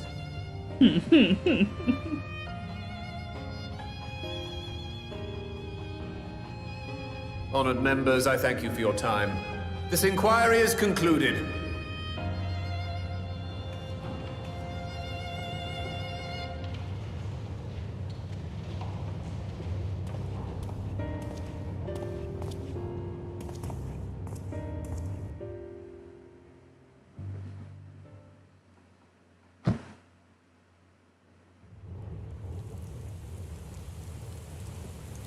The one bunny forum doesn't get a hat. I mean, it seems like the hats are somewhat optional. So, and it doesn't have the Miko's ears sticking out or the horns sticking out, so maybe they actually literally physically can't wear them. Or if they do, they're just horribly uncomfortable.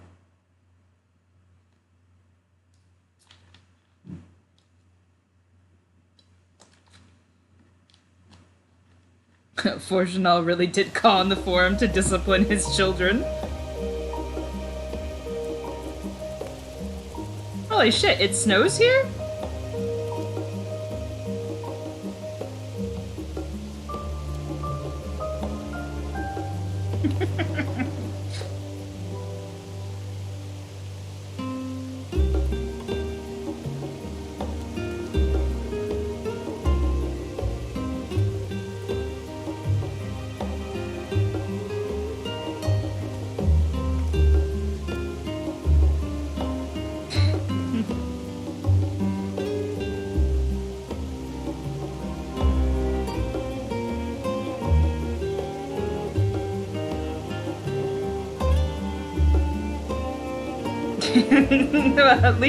At least we didn't get deported.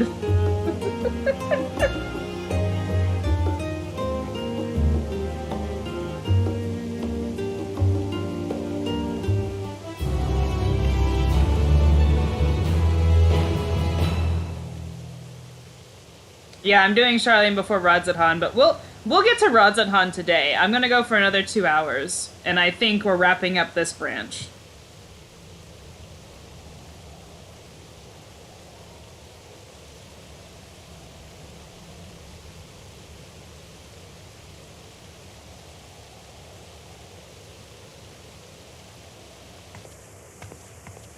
Aww.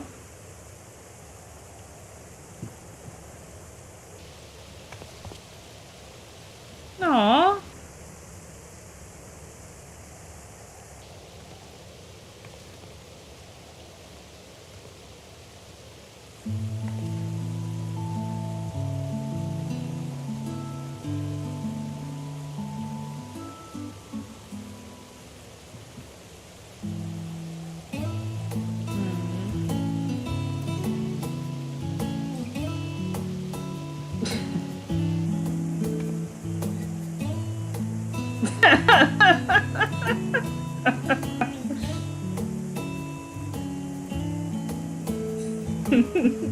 I recognize your father made a decision, but I've decided to ignore it.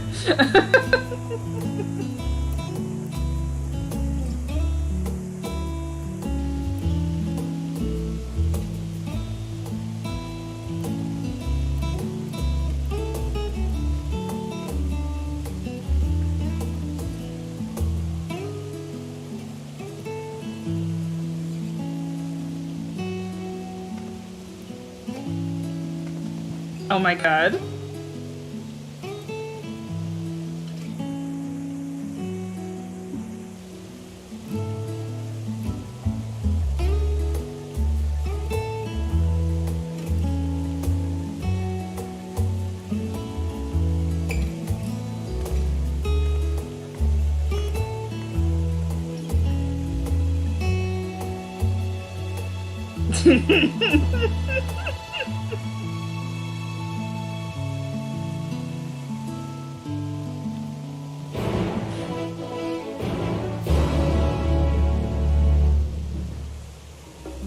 I'm going to embarrass you both so much. If there's an option to embarrass them in any dialogue, I'm taking it.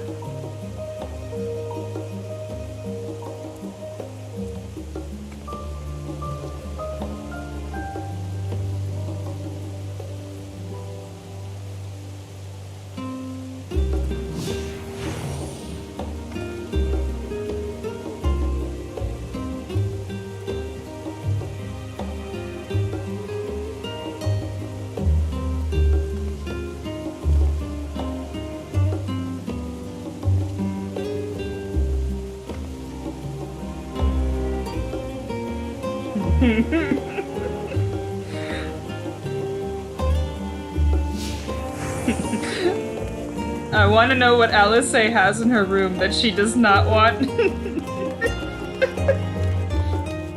She was like, I don't want anyone seeing this. She's got some really embarrassing plushie or something that she does not want anyone to know about.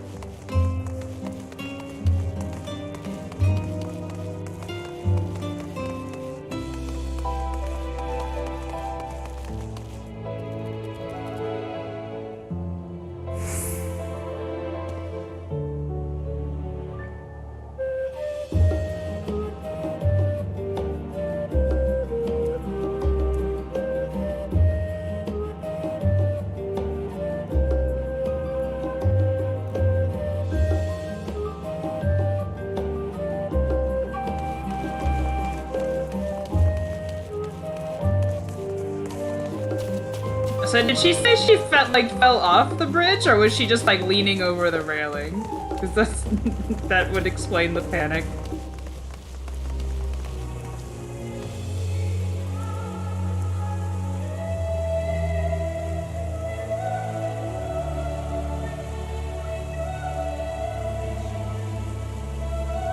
Aww.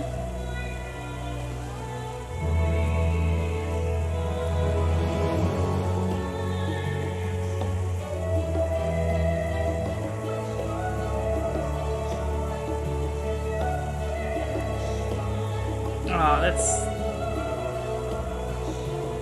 that's adorable.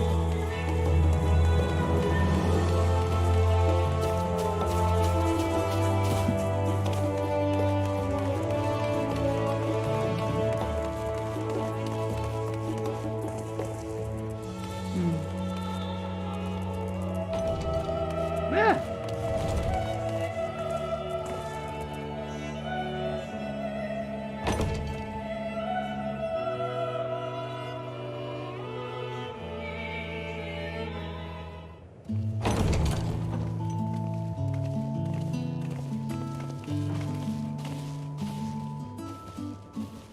Oh, goodness.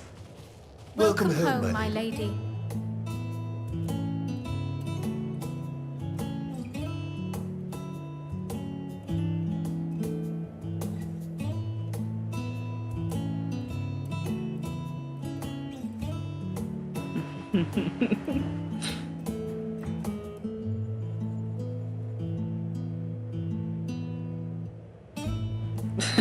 It's like, oh.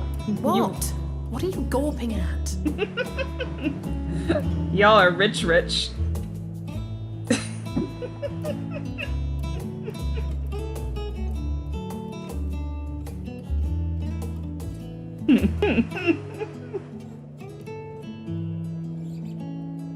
Oh, gods, please don't.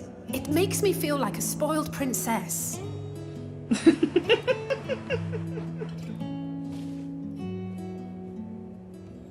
Lord Fortuneau is not to hear of this visit. And I should also like the children to have their gifts, ere my husband makes his return. As you wish, my lady.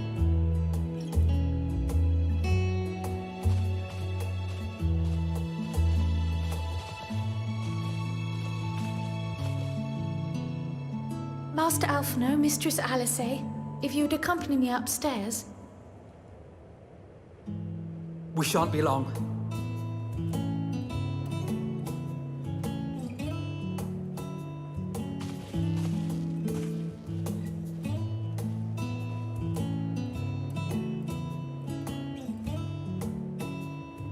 The twins have been sending letters home from time to time, recounting their latest adventures. I am sure they withhold certain details, of course, if only to keep me from worrying. Yet a mother worries all the same. In the early days especially, I tried to support them as best I could, sending the Scion's coin and other such donations. Fortunately, they have found the strength to overcome adversity time and time again. Their words grow more confident with every letter, their depictions more vivid. The triumphs and defeats, the joys and sorrows. It is clear that they have come to find value in every experience. No.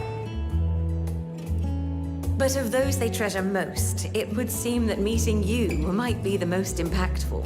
Why, since that fateful day, I do believe there has not been a single missive in which you were not mentioned by name.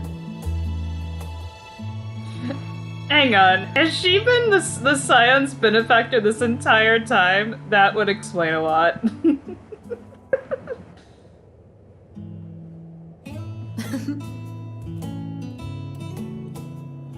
It is plain they care for you, and I am glad they have such a steadfast companion watching over them.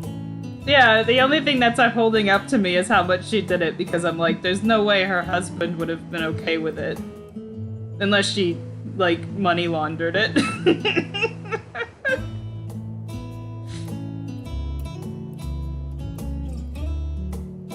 Which, it seems like she would do that, but legally. Under normal circumstances, I would offer you tea, but alas, these are anything but. In any event, why don't you keep me company whilst we await my children's return? Perhaps you might regale me with a tale or two of your exploits.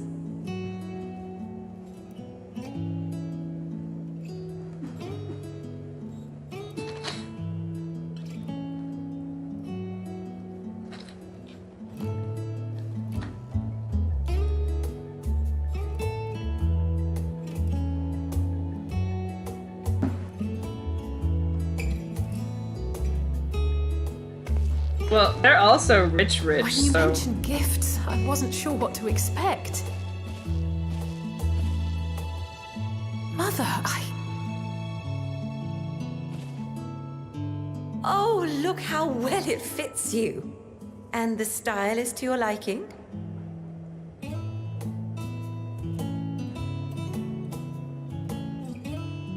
It's perfect. Exactly what I would have chosen. But please, tell me you had something different made for Alphino. Naturally. You are hardly little children anymore. Ma'am, I really like you, but you sent your children to Eorzea in the same outfit. I remember this. It was like 2 years ago. And while I shall miss dressing you in those precious matching outfits, I must respect the individuals you have grown to become. See for yourself.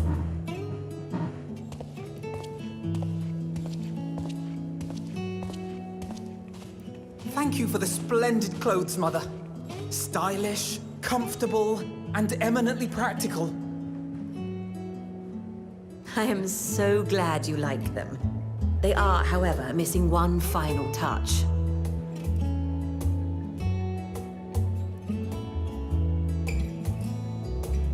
If you would allow me, Master Alphino.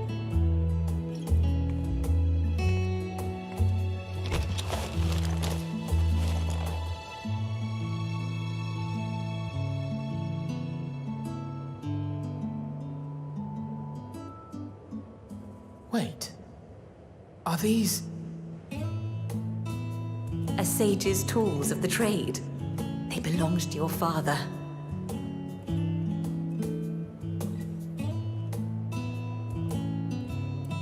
Though he may as well be chained to his desk these days, as a student he was often called upon to venture into the field. He wielded those armaments, both to heal and to harm in no few battles. None so fierce as those you two have braved, perhaps, but battles nonetheless. Thus did I pull them out of storage, to show you that he was not always the man who stands in vehement opposition to you now. And also because it would be a terrible waste of ridiculously expensive House Leveilleur commissioned artistry. She's great.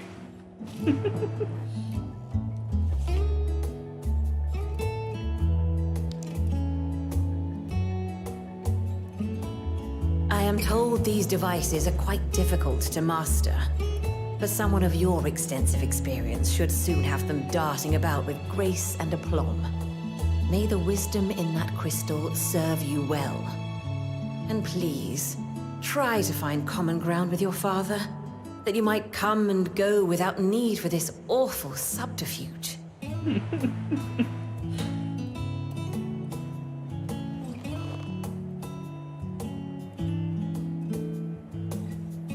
We will, Mother.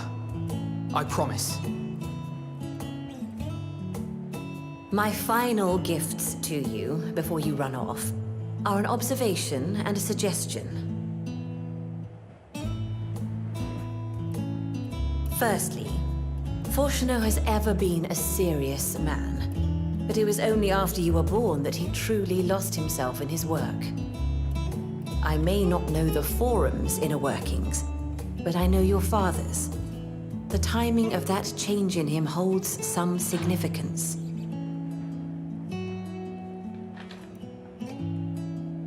Secondly, do not seek to best your father with words. Far better that you simply show him. Let him discover the merit of your actions, after they cannot be undone. Okay, I like her. She's great.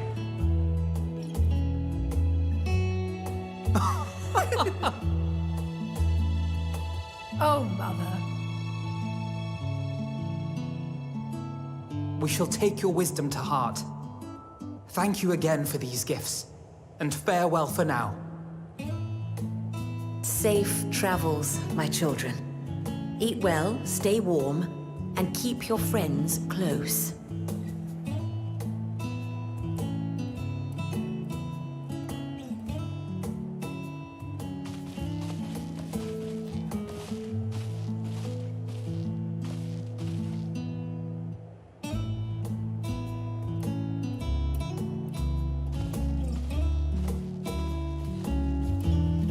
Wait, she gives a culinarian leave quest?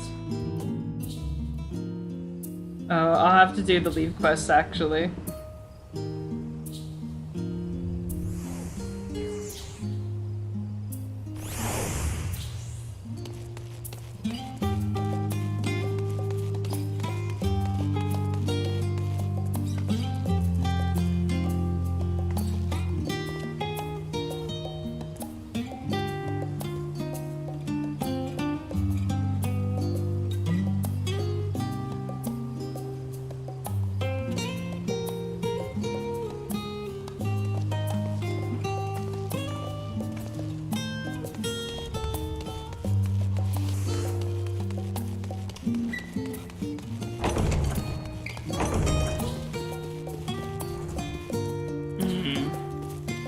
I'm assuming she's not here, so we can't.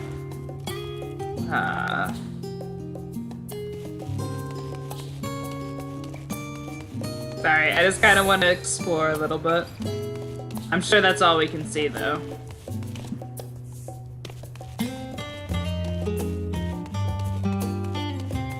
Anyway,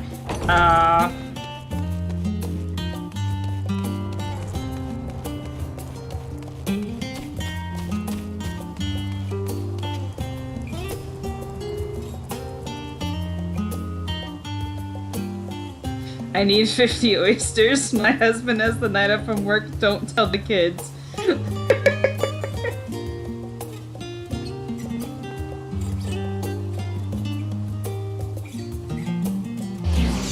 I feel like that's not her leave quest, but I could see it.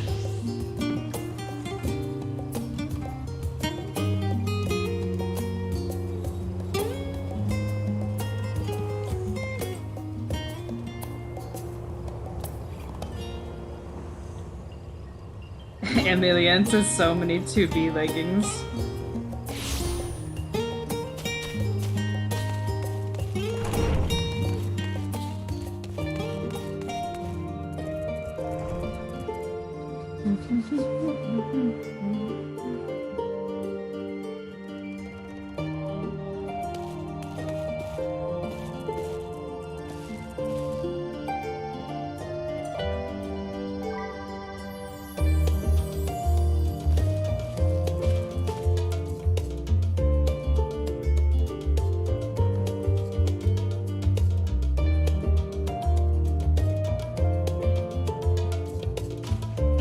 So the carbuncles are kind of still there. He's just repurposing the ether into the little... I forget what those are called.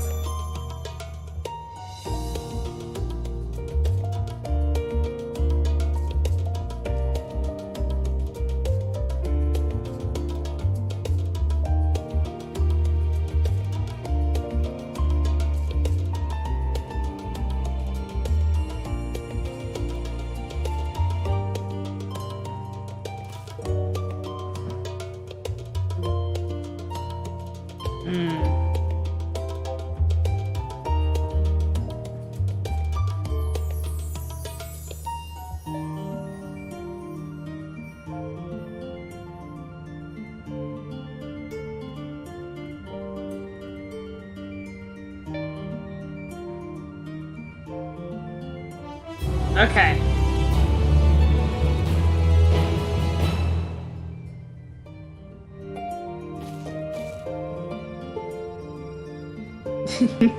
Pew pew sticks. They have a long name. I just forget what they're called. Okay, we're doing boys' night out. I expect this to immediately go into disaster territory.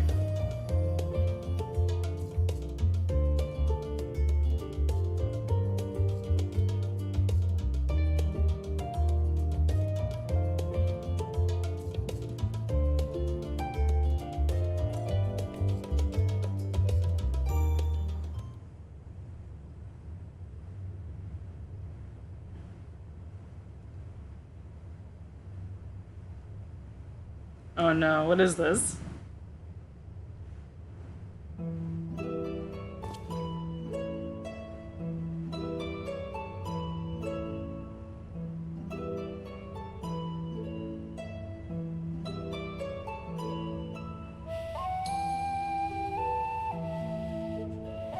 Oh no.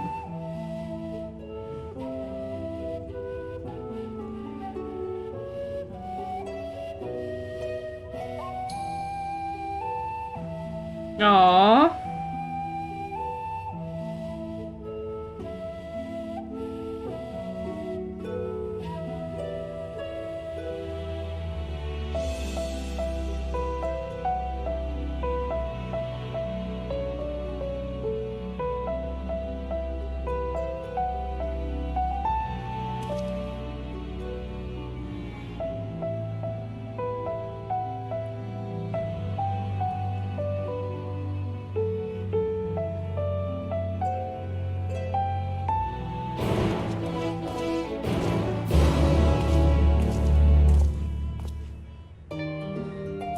we gonna... Oh, poor Yuri.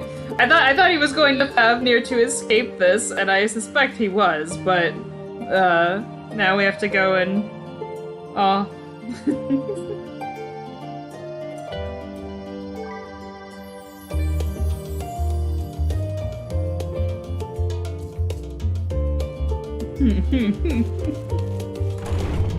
Oh. I don't know if things are gonna be dramatic in a traumatic in a second or very chill.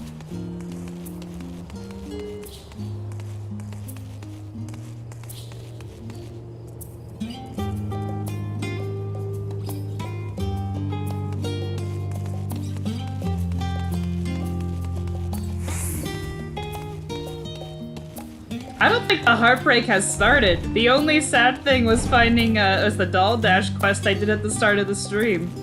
Everything's been unusually peaceful.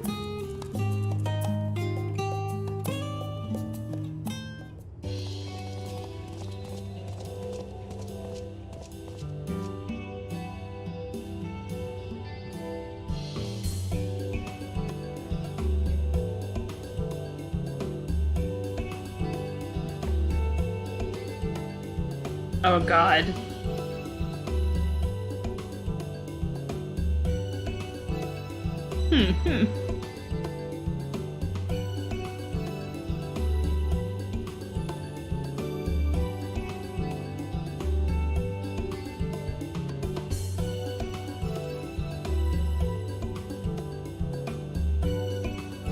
Oh my god, we're gonna get sick as hell.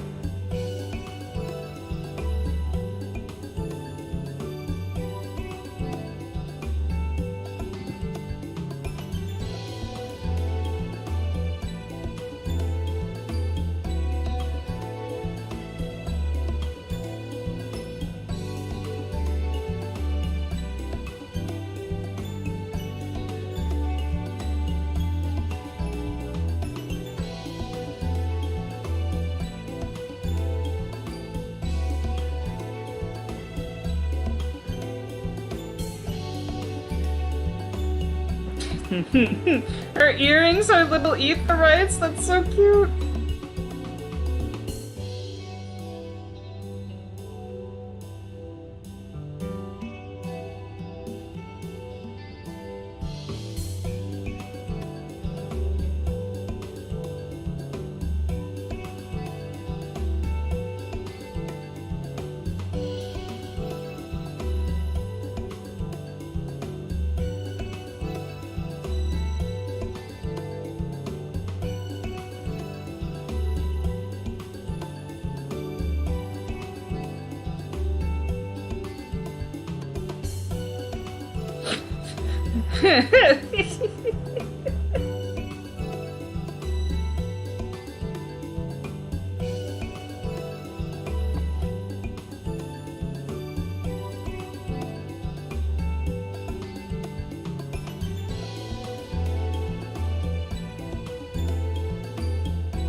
No trauma for you today, Urianje. But I'm assuming there's something later, because they would not bring that up for no reason.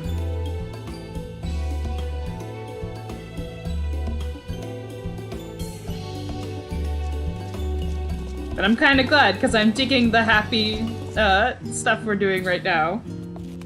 And I don't want to cry yet.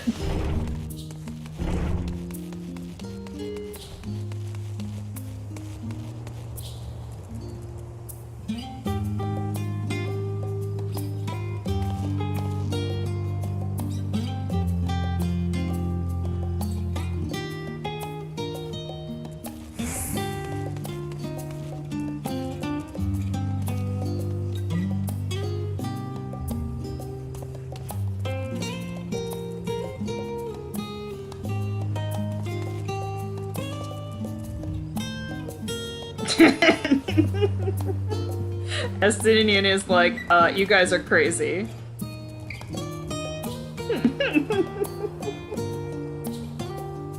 Estinian be like, nah.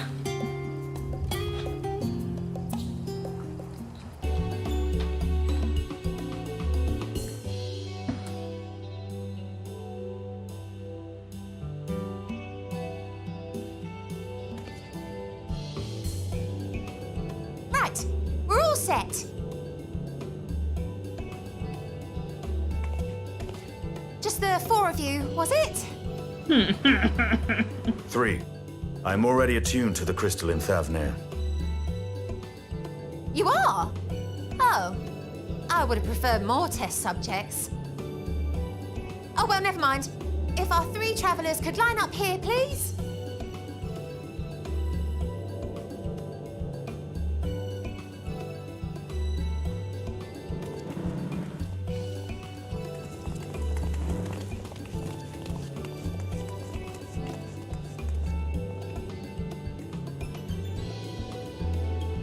Yes, right there is fine.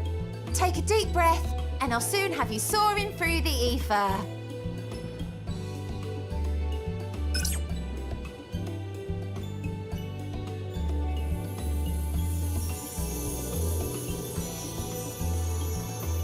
Oh, and one last thing. Oh no. You might experience a teensy-weensy touch of violent ethereal sickness. Good luck! What?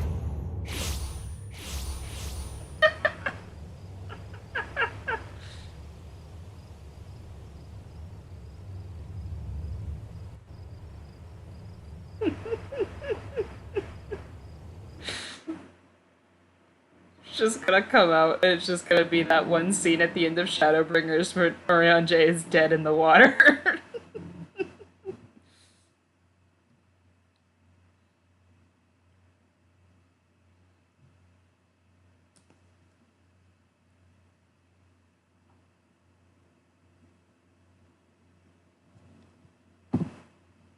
Mark that down as informed consent.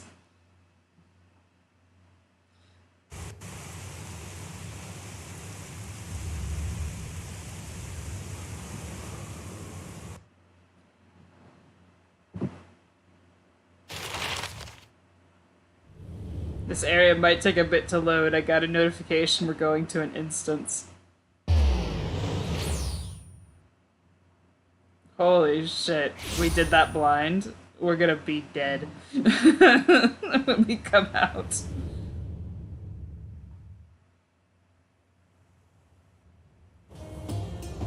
Thavnir, home to city-state Rads at Han. Rising from the southeast waters of the Bounty, this Isle of Plenty served as the battleground for a conflict between 2 peoples. Their cultures bled into one another until a unique amalgamation was distilled from the chaos, in a process not unlike their precious alchemy. It's very pretty. Once solidified as a single nation, an adamant stance of neutrality would hold invaders at bay. For a time.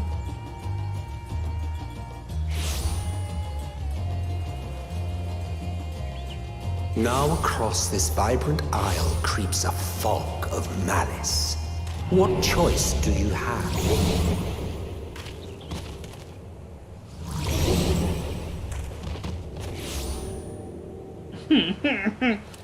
What chance?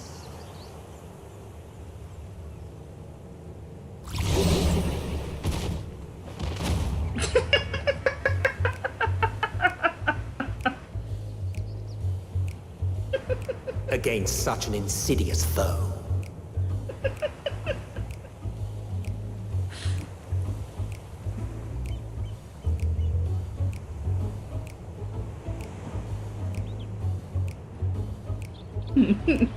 I like that Emmett is kind of mocking us in this intro as we're just, you know, dying.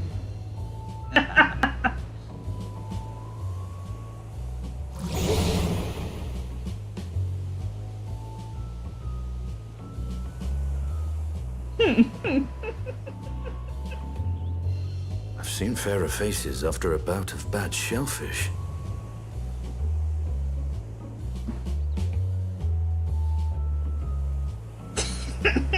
Let me bring you something to drink. That should help settle your bellies. They killed Yuri.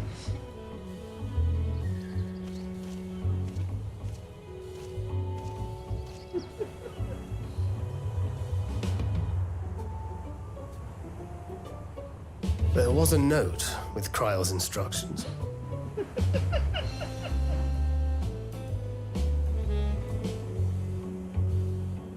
Don't let a Stinian roam the markets alone. He's alarmingly bad with coin. Oh no.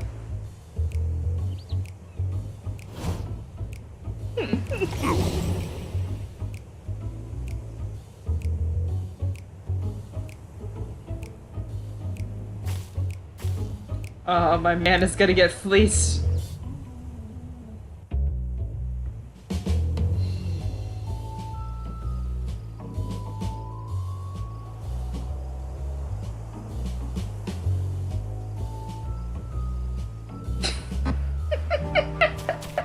It's a timed instance to go find him before he spends all the money.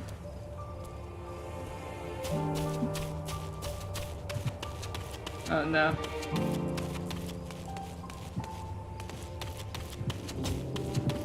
Ah!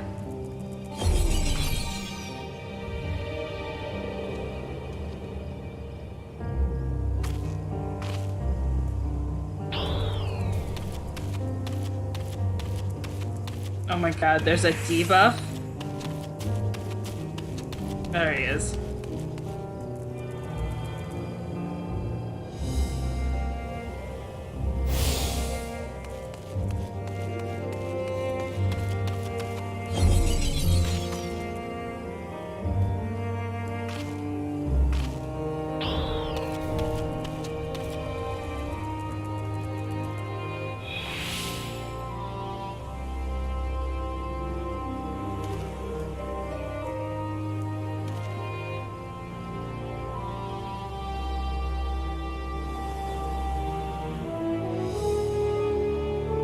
Oh my god.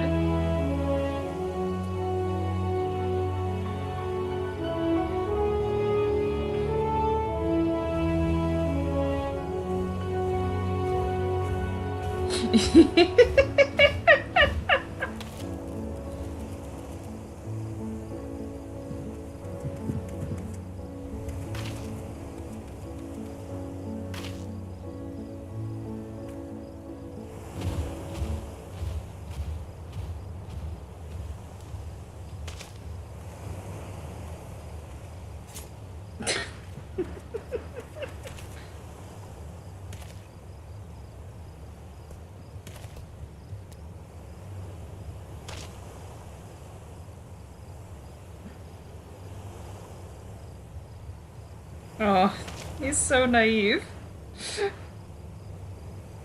Oh my god.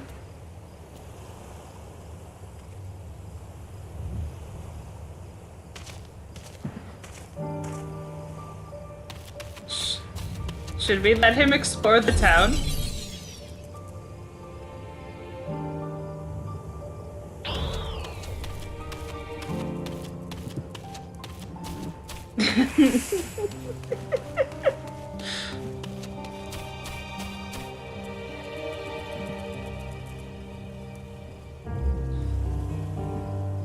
Arianja is just like, he's speechless.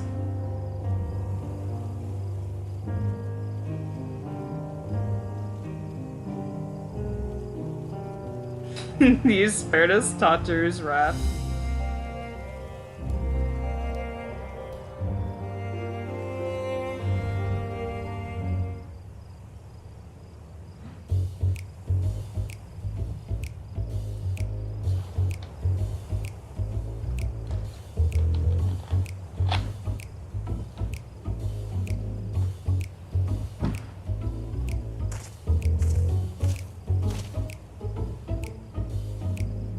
Oh no.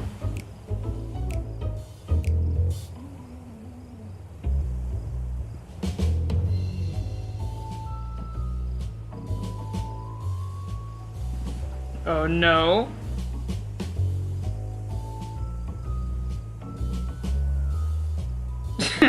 Oh no.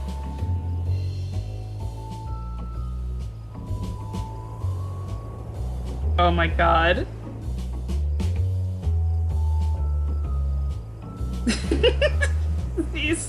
My man spent 10,000, almost 10,000 gil on a hair tie.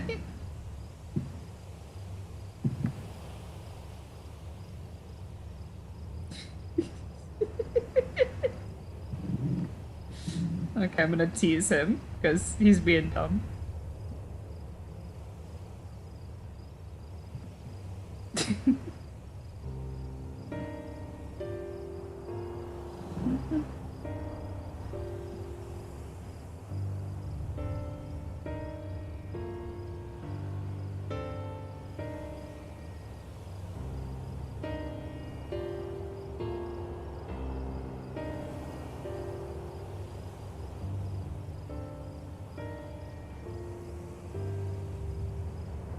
Hmm.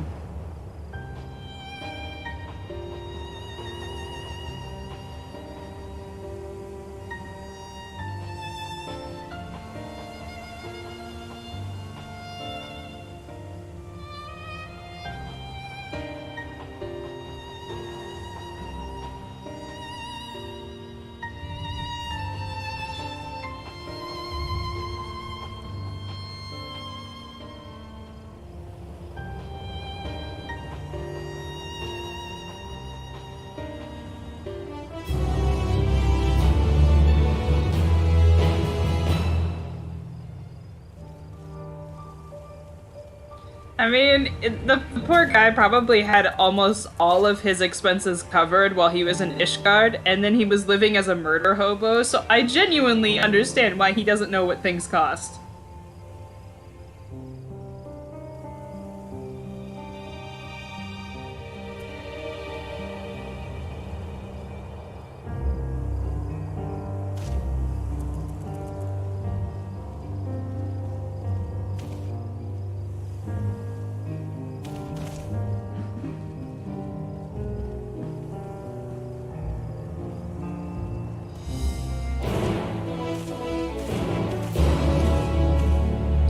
I mean, he has more reason to not know what money, what things cost than Alpha know.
Mm.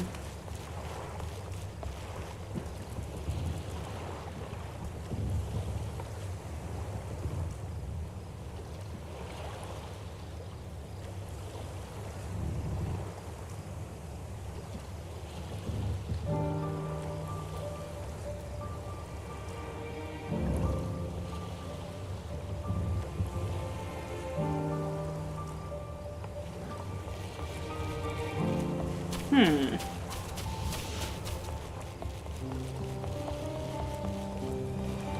So they really aren't selling anything.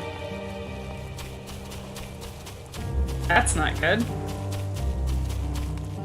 Maybe it has something to do with the... Where was it? I saw it coming in. Maybe it has something to do with that. I was like, when Emmett was making fun of us, I saw that.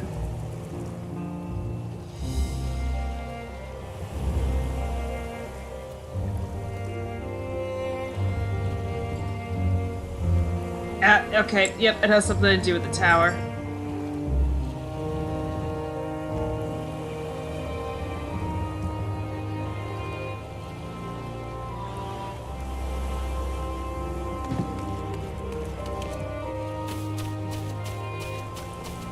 I'm curious though, because it said it was spawning fiends. The only thing that it spawned was just...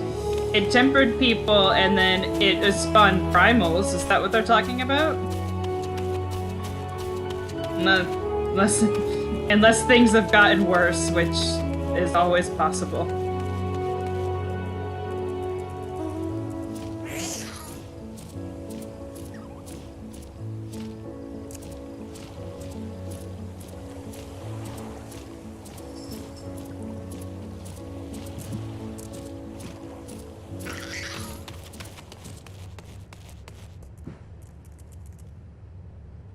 This will drastically affect the trap population. I'm just glad we're seeing more Uras.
No.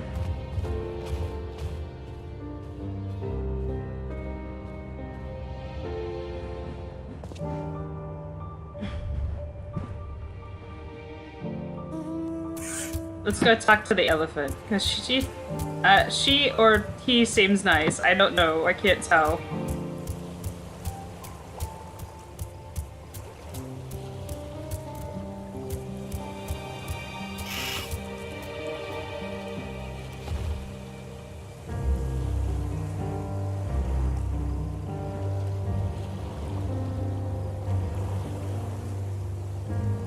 He's are topless. All the females have dresses on. Okay.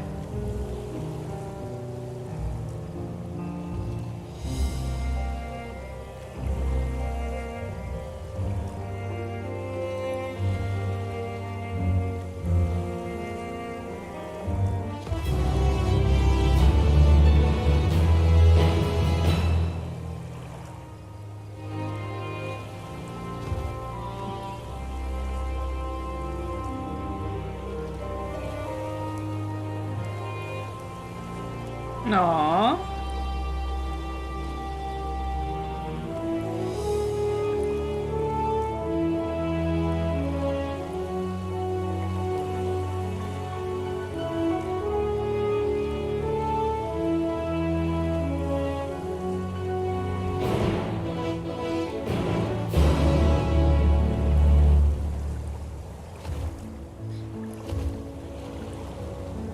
Oh no.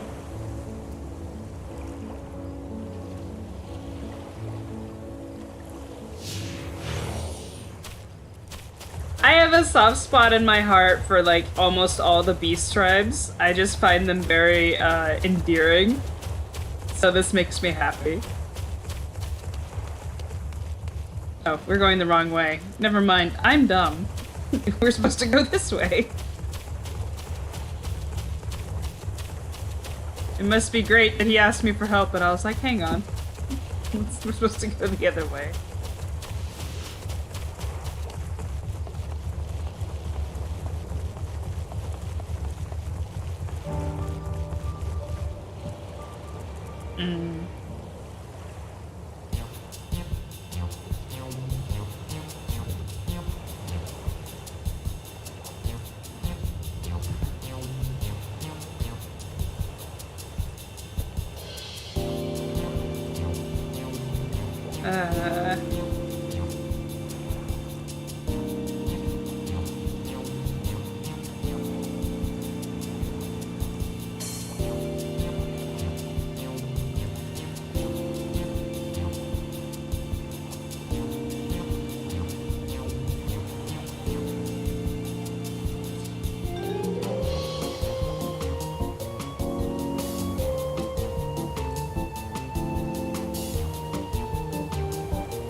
I used to work in retail. Could you tell?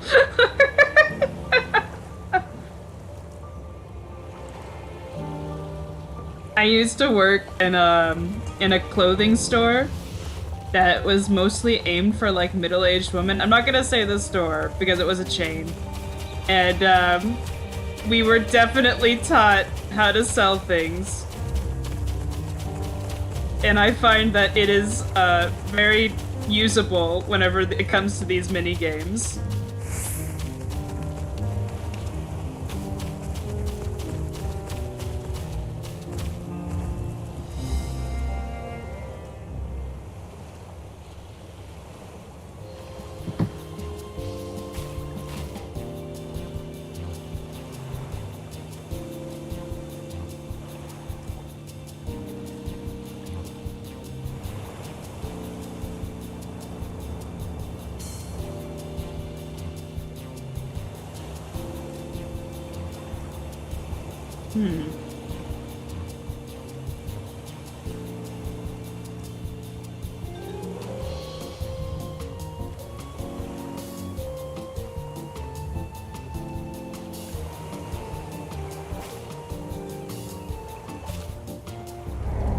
Damn it.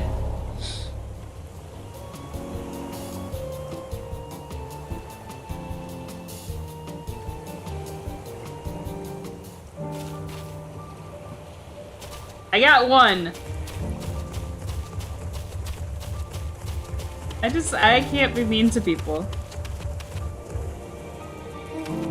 Not that that response was necessarily mean, but...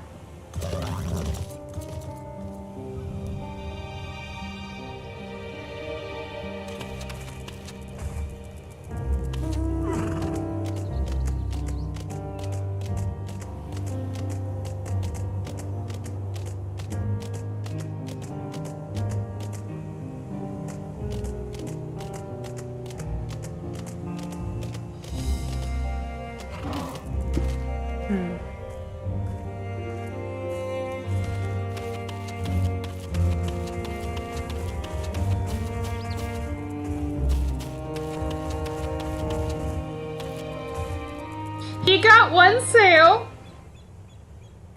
He got one sale already. He is not gonna go home moneyless.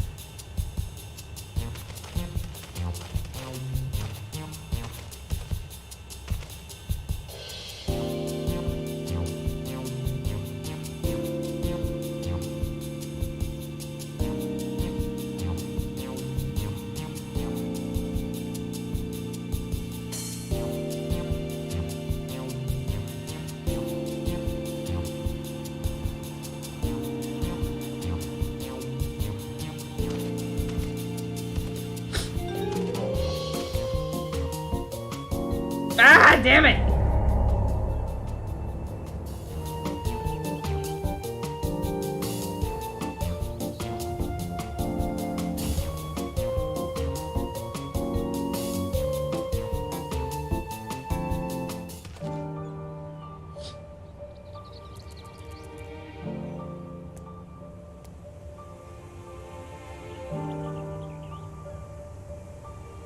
He made one sale. He made one sale, and he learned to talk to people. He's getting there.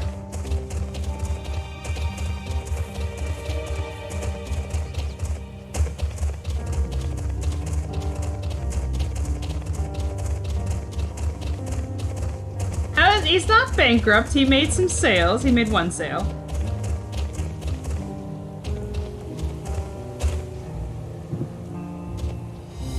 I will take that as a win.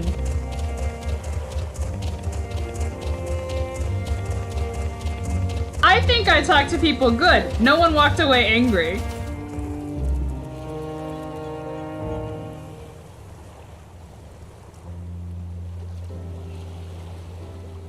I'm just not cutthroat enough to be part of sales.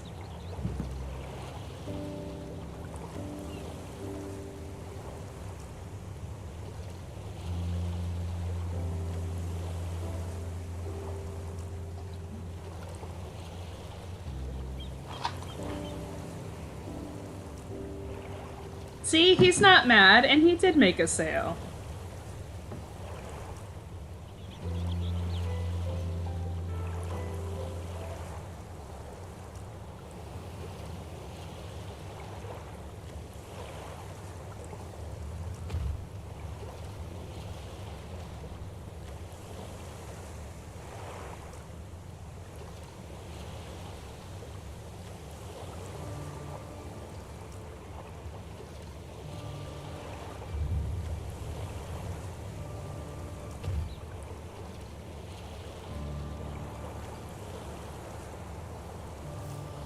Oh, I'm not worried. The chat's just giving me a hard time.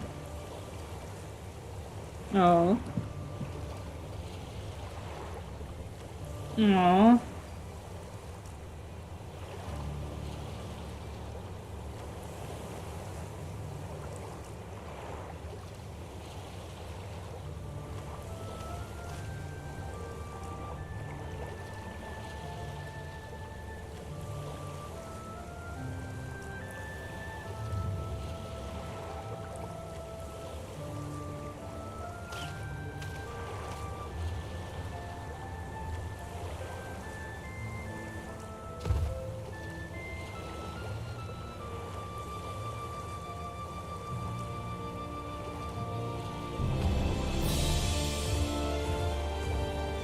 They're so friendly. I only wish the best for them.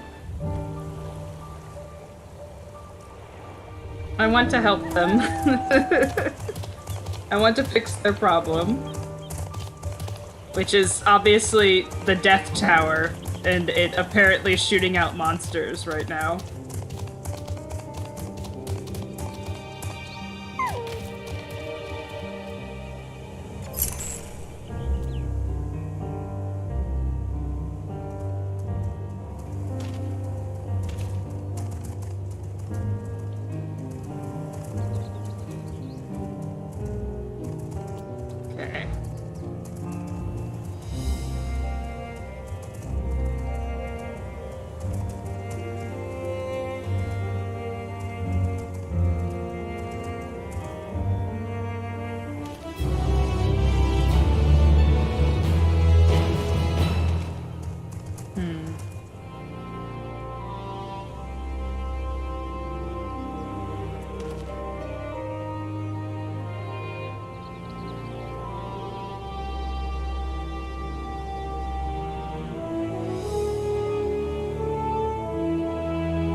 I can't believe they're kidnapping the elephant. Well, I say that like I don't know that they're kidnapping the elephant people.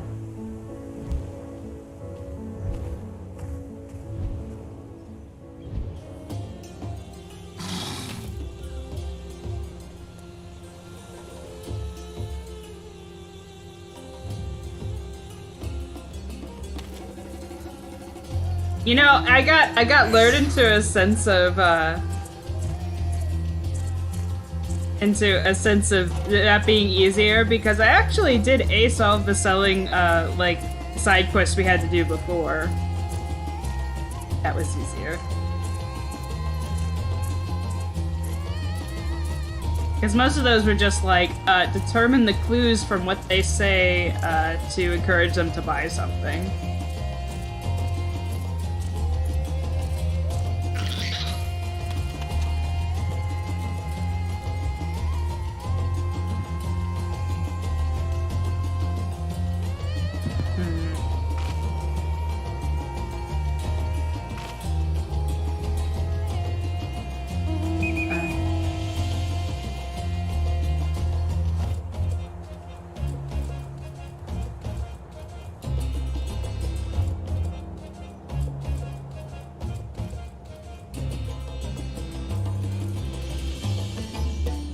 I like the music here.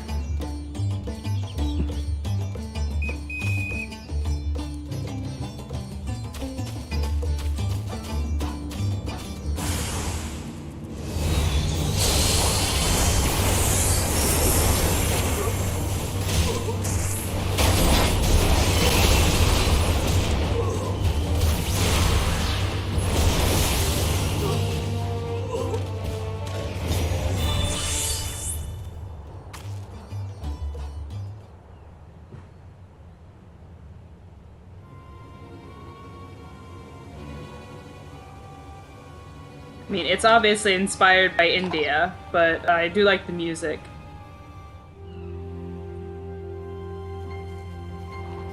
It's a nice tonal change.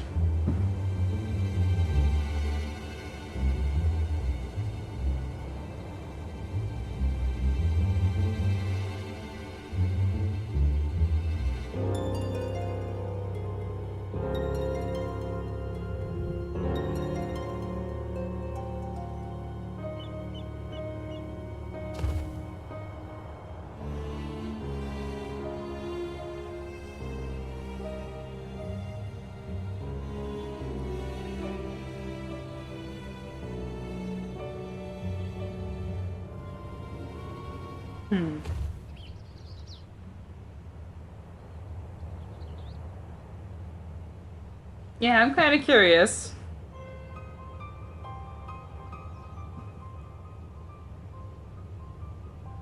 Okay, so they are just releasing primals.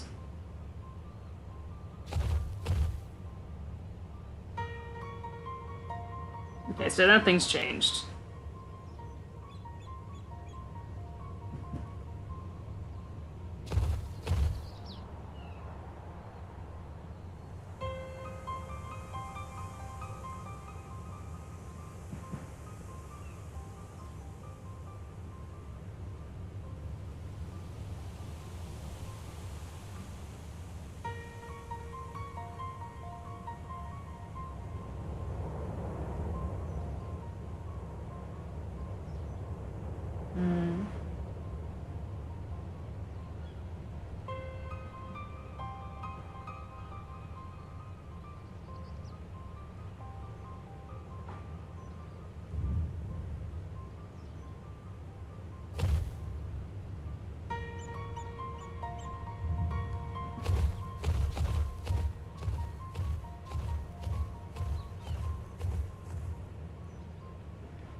Well,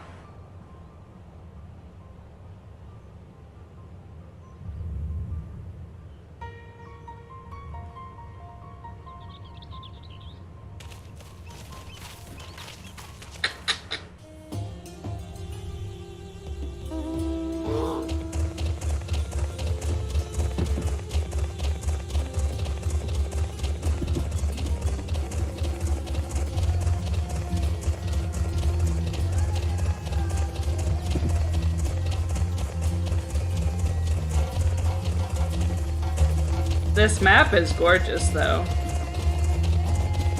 I like it. I like lots of colors. And they're bright. And it's tropical.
God, all of their music is great.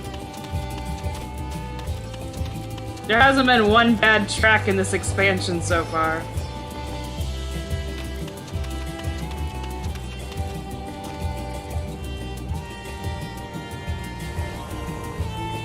I forget. Well, no one's gonna visit, and even if they turn into a beach resort, no one's gonna visit it with the Tower of Death right over them.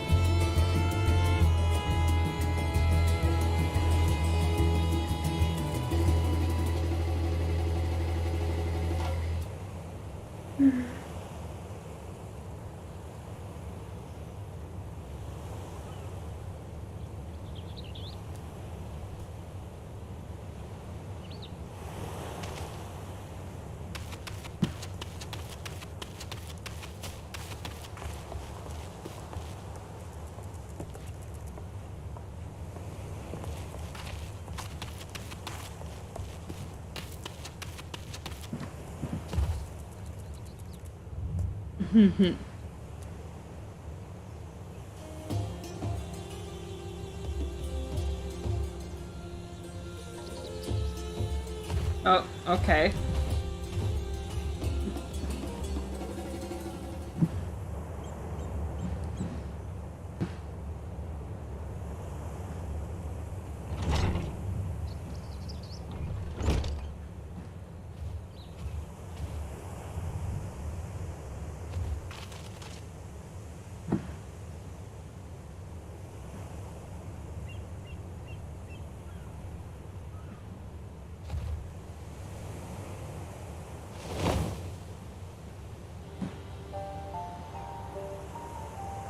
Oh my god, it's those bitches from 10.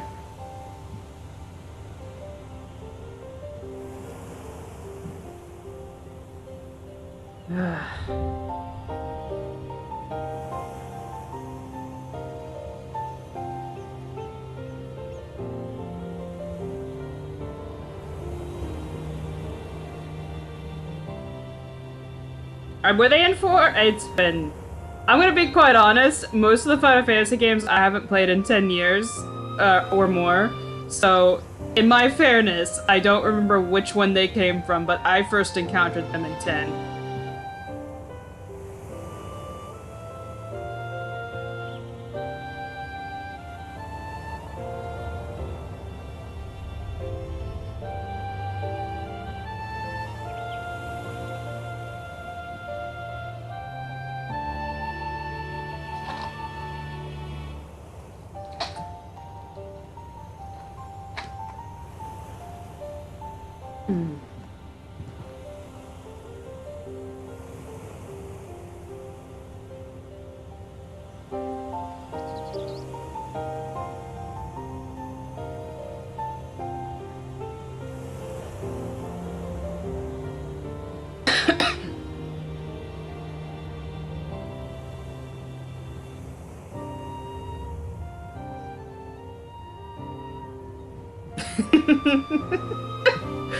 I like to think Estinian was kind of like dazing off, and then he heard dragons and was like, "Did you say dragons?"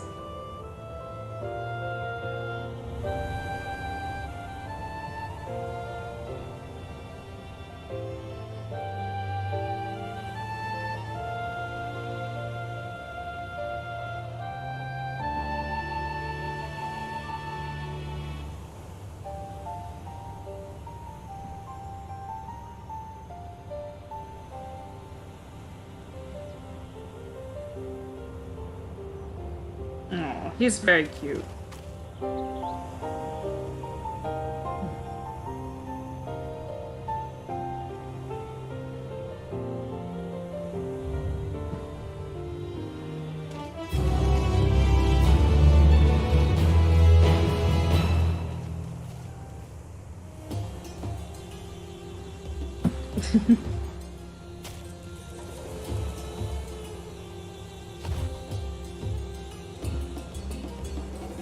Aww.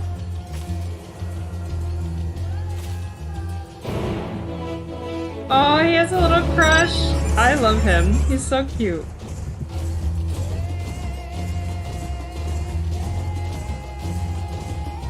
Oh, okay, up there. But no, I do remember that they are recurring, but my first encounter with them was in 10. So that's where I remember them from the most, I think.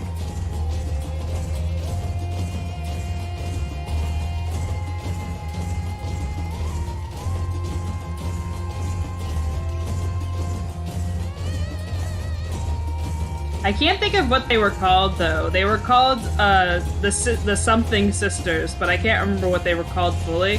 It's been, like, almost 15 years since I played 10, like, actually sat down and played it, so it's been a while.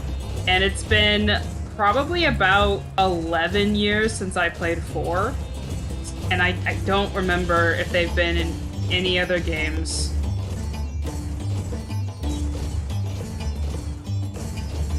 The Magnus Sisters. Yeah, that sounds familiar.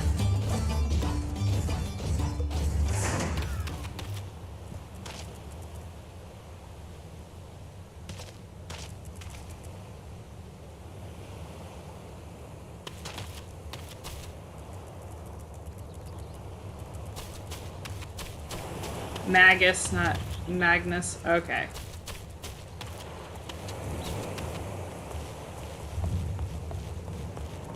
Magnus was the depressed kid he meant. Look.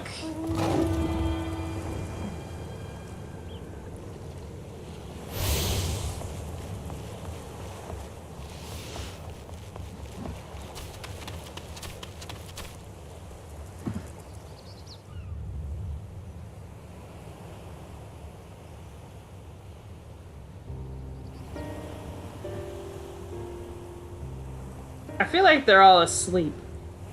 Like an experiment went wrong.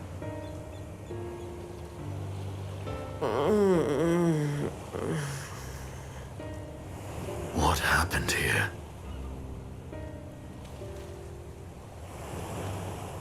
Their dress marks them as alchemists. I see no evidence of injury or poison. Thinkest thou they but slumber? I believe so. Whether it is by choice is another question entirely. Oh, we have guests. You must excuse the poor welcome. Long days and longer nights have taken their toll, as you can see. Oh my god, he's cute! I love Ori kids.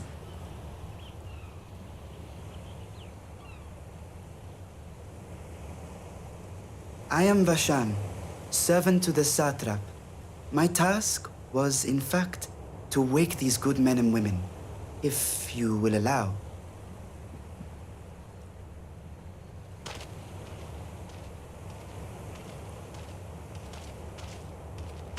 People of the great work, I come bearing new scales. Scales? We have new scales?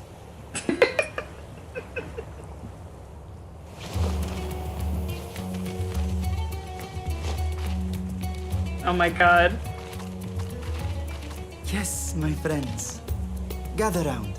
I have them right here. Where did they get those from?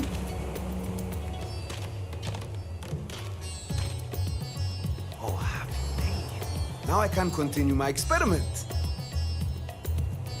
Many thanks. One for me. Those are dragon scales. Where did they get those? Yes, such materials are vital to their most pressing research. And we are fortunate to have them. Our experiments are so close to bearing fruit.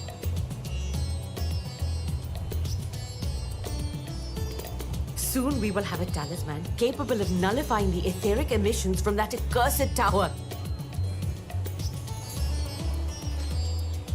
Did I say something wrong? Are you not here with Varshan? Wait, who are you people?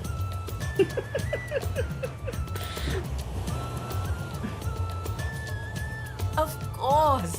You're the one Cryo sent. The warrior of light we've been waiting for. So they're making talismans that nullify the ability to be tempered so that you can go investigate. That's neat. Ah, this is a day of celebration. Praise be to Cinderova! The winds have shifted. I feel it. The end to our toil is near. I feel it too. My head hasn't been this clear in days. Tell me, how did you acquire those scales? Curious that it concerns you so. But worry not. They were freely given by the dragon with whom our satrap has forged a lawful pact.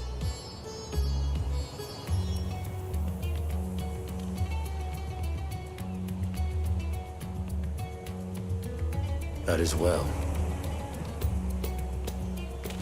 You must be quite familiar with Dragonkin, yes? There's something funny about this, but I think... oh no. Is this their congealed blood I see on your weapon? Oh no. Speaking of dragon blood, you yourself have been infused with it, have you not?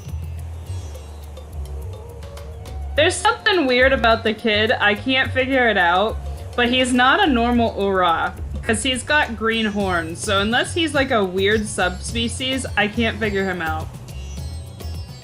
Or like, I say subspecies, that's mean, but like a really weird specific tribe I can't figure out, but there is something weird about him. Oh no. I should like to draw a file or two, if so. Oh my god. Now, see here. Come along, come along. I must insist that you visit our laboratory. Cease your shoving, or so help me. Arianji prayed for him. Oh dear, your poor companion. What with the new scales and your timely arrival, my colleagues are a little giddy with excitement. I still not over Arianji praying for him in the corner. No harm will come to him, I promise. Meanwhile, shall we find a quiet place to talk? No harm will come to him. I have doubts. I think he's gonna get pricked by a bunch of needles. As you may have guessed, I am Nidana, the alchemist who sent the request to your Mistress Cryle. We have workshops across the nation collaborating on this research project. But it is here, at the Great Work, where I collate our results. Come. Oh. In the crux of the situation. Sorry, that was my fault if the sound dropped out briefly.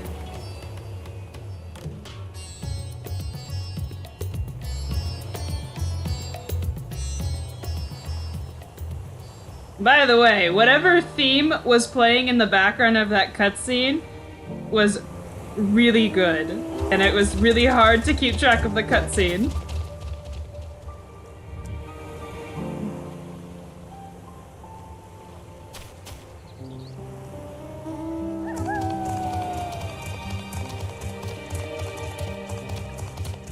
That's the Razadhan ambient. Oh my god. It's so good, man.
Okay. No! Damn it, I hit the mitt.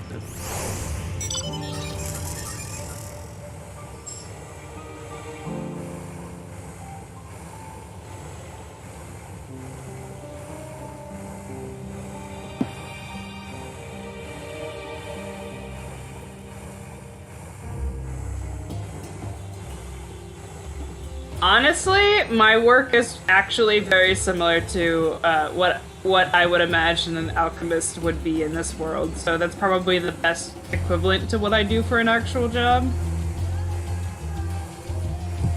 Not 100%, mind you, but kind of.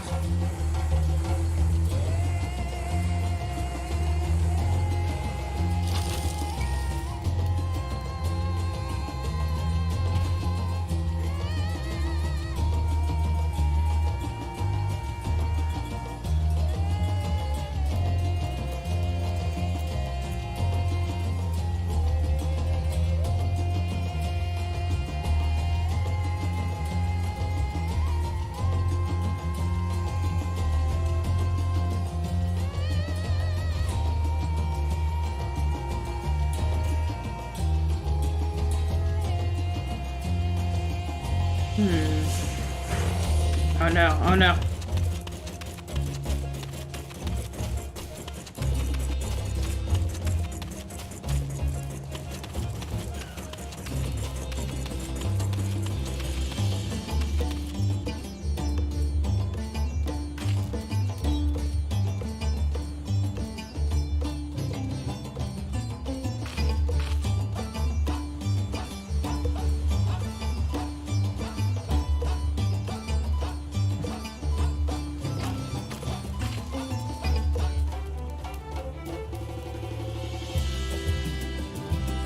How far back do you have to be? Oh, I need to talk to it. No? Okay. Oh my god.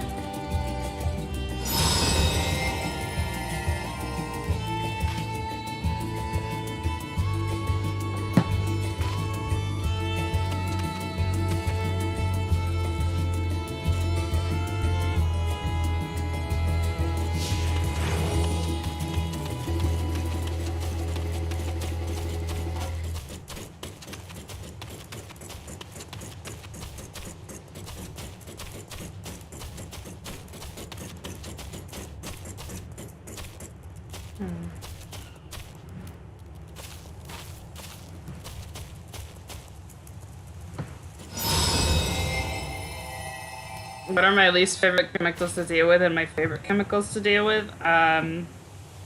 Anything dangerous, like a carcinogen or something, generally sucks. Anything smelly generally sucks, unless it smells good. I don't really have a favorite compound to deal with. Because most of the stuff I deal with on a daily basis is not, really fun.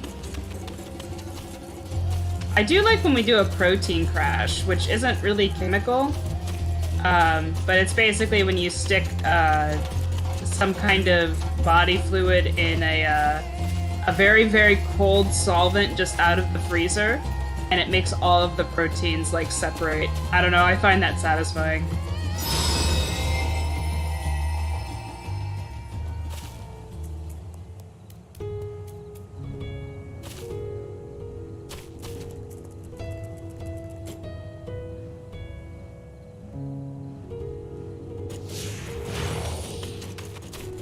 Oh my god.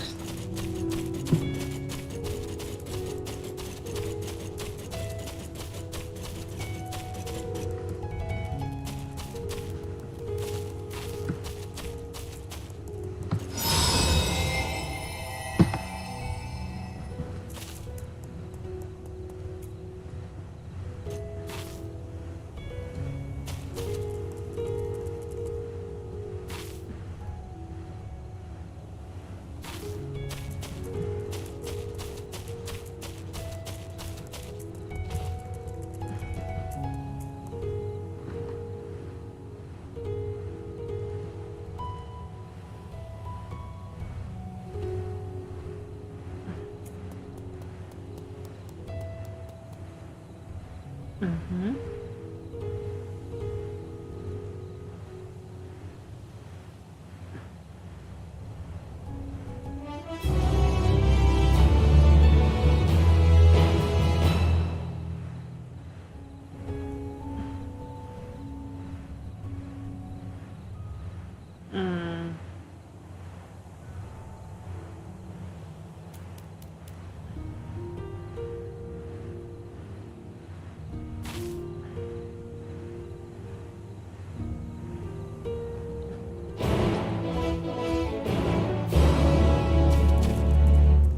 Don't want anything. I hope nothing happens to the crazy alchemists because they're really fun. I like them.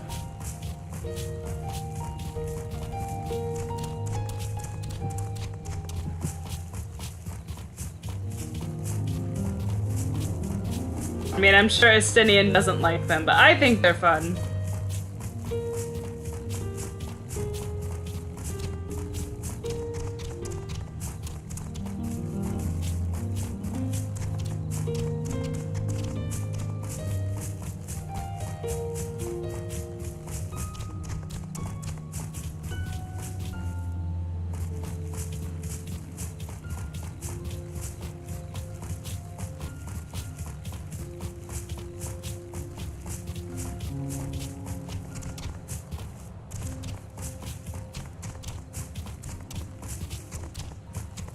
Mm-hmm.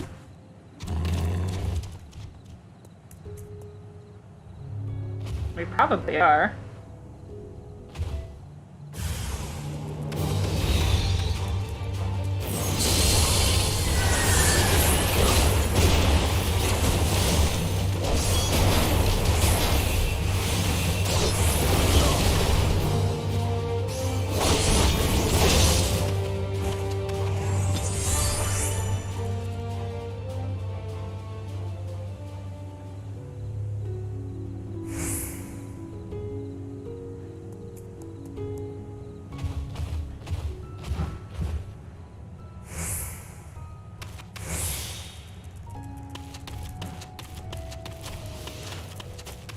I mean, they're the Tempered Soul. I mean, that's kind of what the Tempered did in this entire game, though, when they weren't either just mentally broken shells or, you know, in a catatonic state. They were always just kidnapping people to temper them or sacrifice them.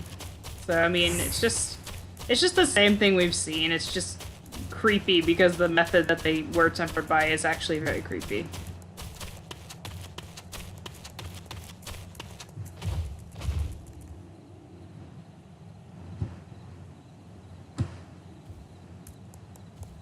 Hmm.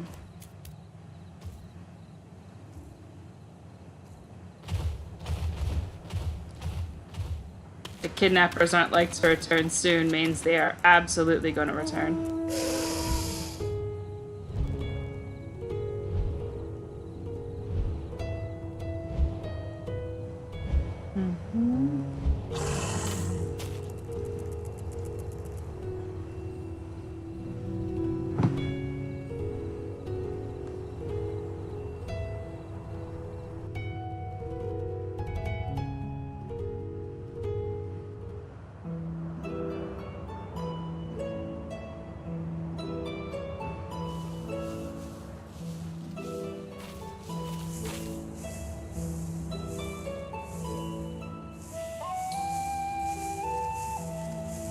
Yes, that would be Radzad Khan.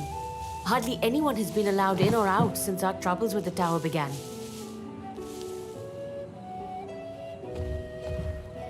The faithful citizens huddle inside the city walls, and commerce has all but ground to a standstill. I pity the satrap, the trials he must be facing.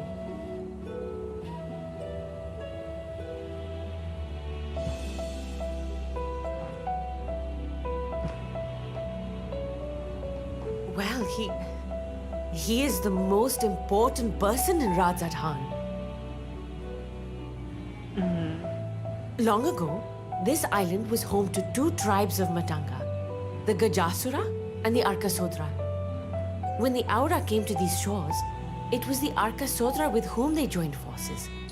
Together they defeated the warlike Gajasura, forcing them to flee Thavnair altogether. Peace and prosperity reigned for a time, until a clan of Hjor from the mainland decided they wanted the island for themselves.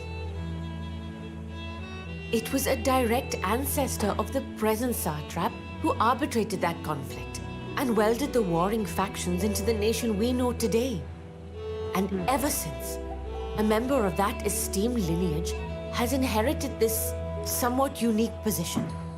You see, by and large, the state is run by the people. But when problems arise, it is the satrap who mediates a solution. The stability provided by the satrap is what has allowed Radzad Han to thrive all these years.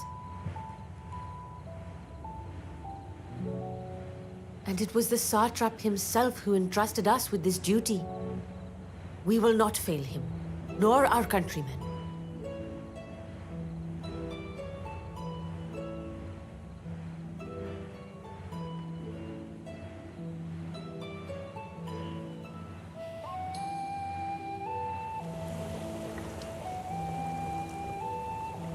What is the delay with the vessel? I told you I need to adjust those ratios.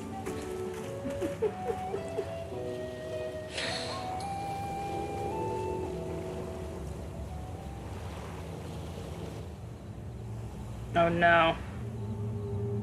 Oh no, it's the little clown man. I come all this way to admire one of my splendid towers, and what do I find?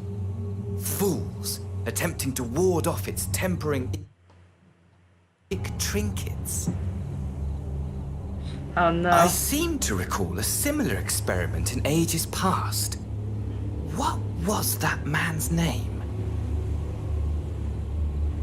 Oh, something. Owen? Another body, another time. Who could be expected to remember every trivial detail? Allowing them to construct such handy talismans would be counterproductive to my plans. And yet, I find myself deathly curious. How will they manage this feat with the limited knowledge and resources at their disposal? Complications be damned, for we cannot escape the nature of our souls. And I, as ever, am my own worst enemy.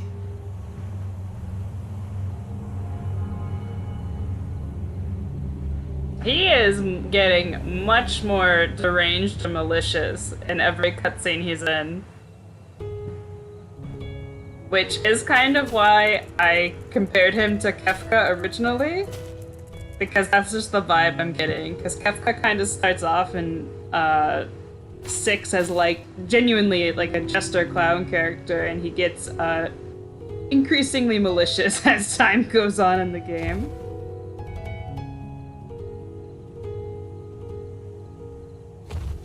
From what I remember.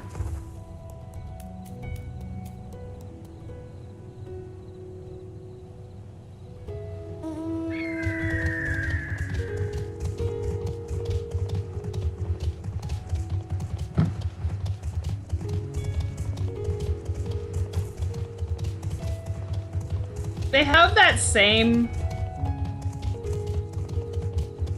Kefka's interesting to me because he genuinely does get what he wants and he wins, but like, kind of, initially. But like, they have that same nihilism thing going on as well. Oh no, it's not. I didn't think that. I feel like if that's that might be his inspiration, one of his inspirations as a character because of how he acts and his motivations. But he's definitely like his own character by itself. It's just that's the first thing I think about him.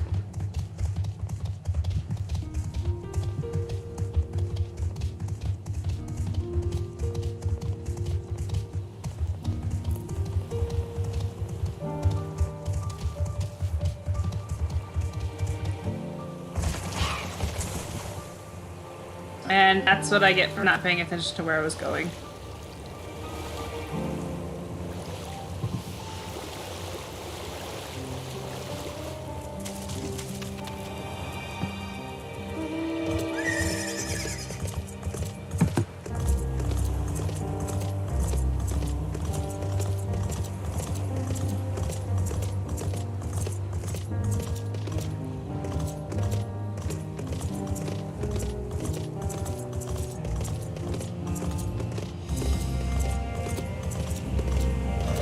Snowy, at least the characters you like are usually genuinely interesting. Now, the way how much you like them is the concerning part. Usually.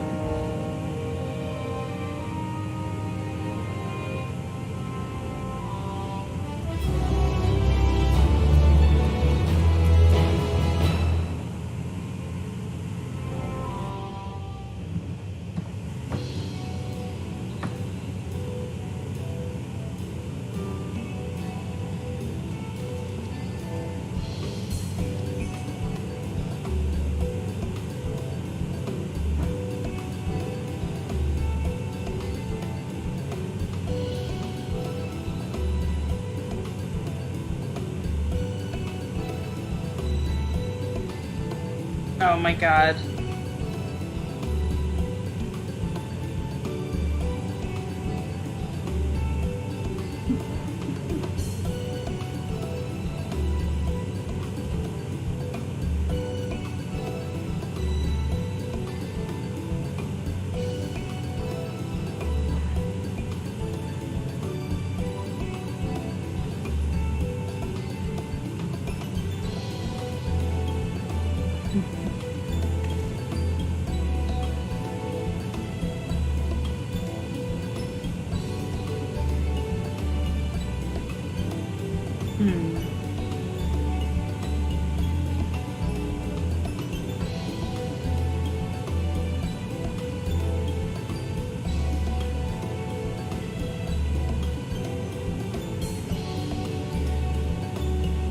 What is a hamster?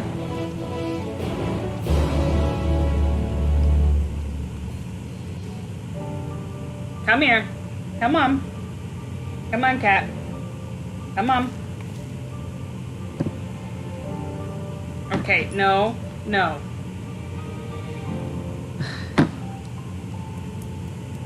He was coming off to the side, and he was like, I'm gonna walk across your lap. The problem is when he does that, he usually disrupts everything. So it's just easier for me to let him pass. He wants to sit near me.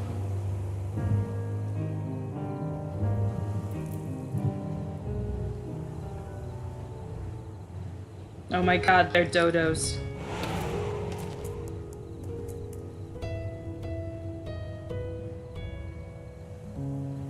Hmm.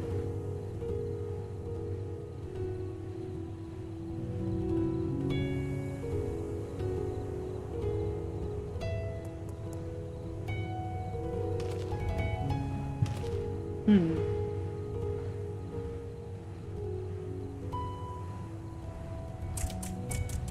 Oh my god.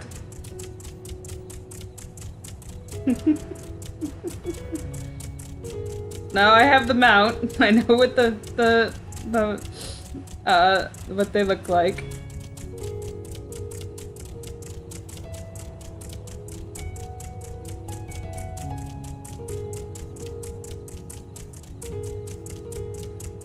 Hmm.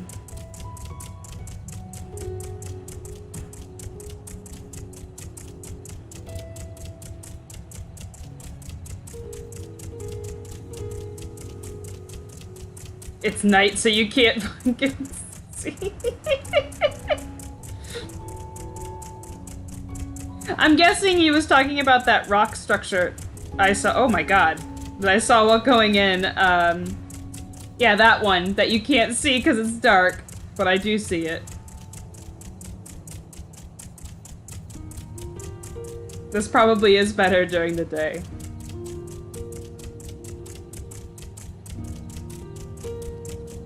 Okay, so do the next 2 quests before ending for the day, for sure? Yeah, definitely.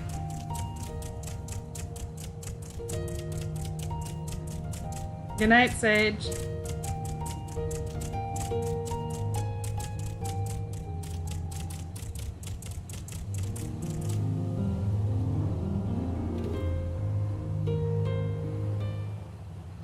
Yeah, it's fair. We still got 30 minutes, so I think it'll be good. And I don't have a hard deadline today.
You might only say that if you're a Rain.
Can you give us any information about the Telephory? Yeah, it's literally just two guys.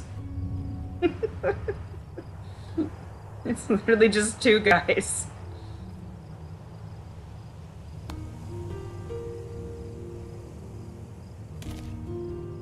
And it's really just one guy, because I'm not fully sure what the other guy is doing, provides to their partnership.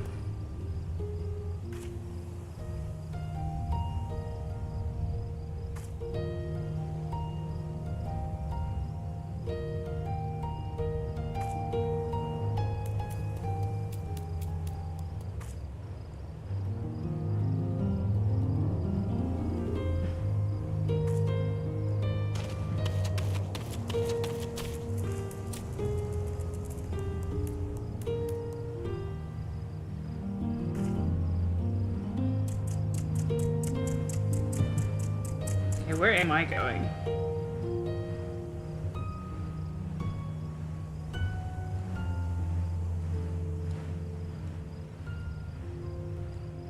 Oh, okay, that tiny spot up there.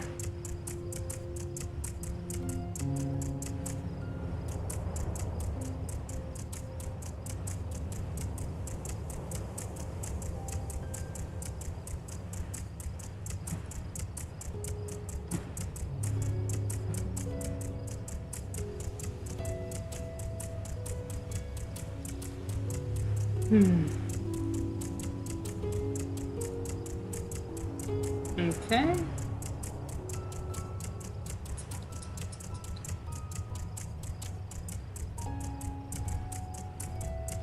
The night theme here is very, very peaceful. I really like it.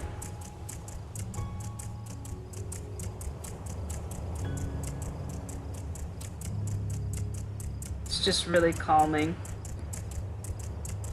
Favnir is... I really like it. I like both new locations, but I like Favnir because it's just... It seems very colorful and very fun. And just very aesthetically very pretty. And the music is definitely very good as well. I think it's better than the Sharlayan themes, and the Sharlayan themes are pretty good.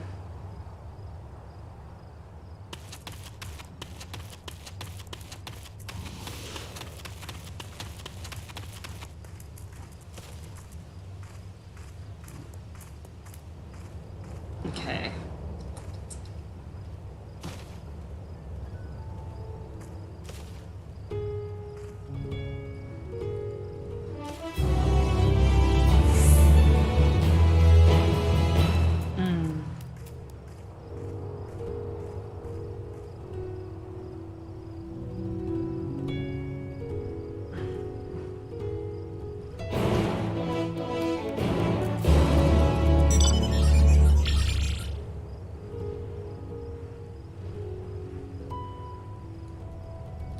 I think the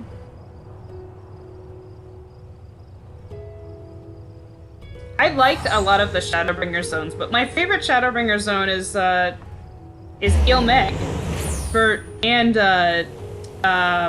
the Tempest. For many of the same reasons I like Radzadan, actually. It's very colorful, very, like, just fun looking.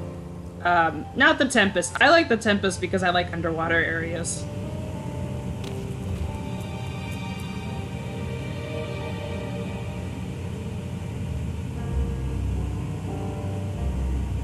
Is Estinian dead in the background?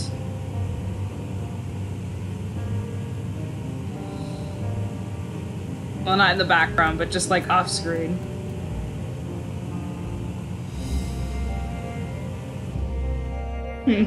Yes.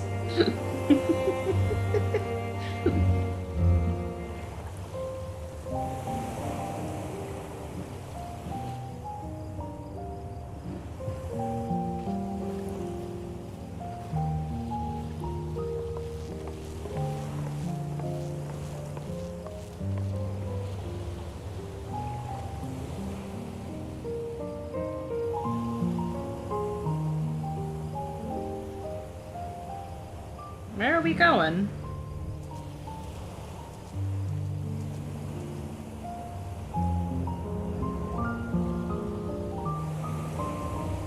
Aw. I see our taskmasters have allowed you a moment's respite as well.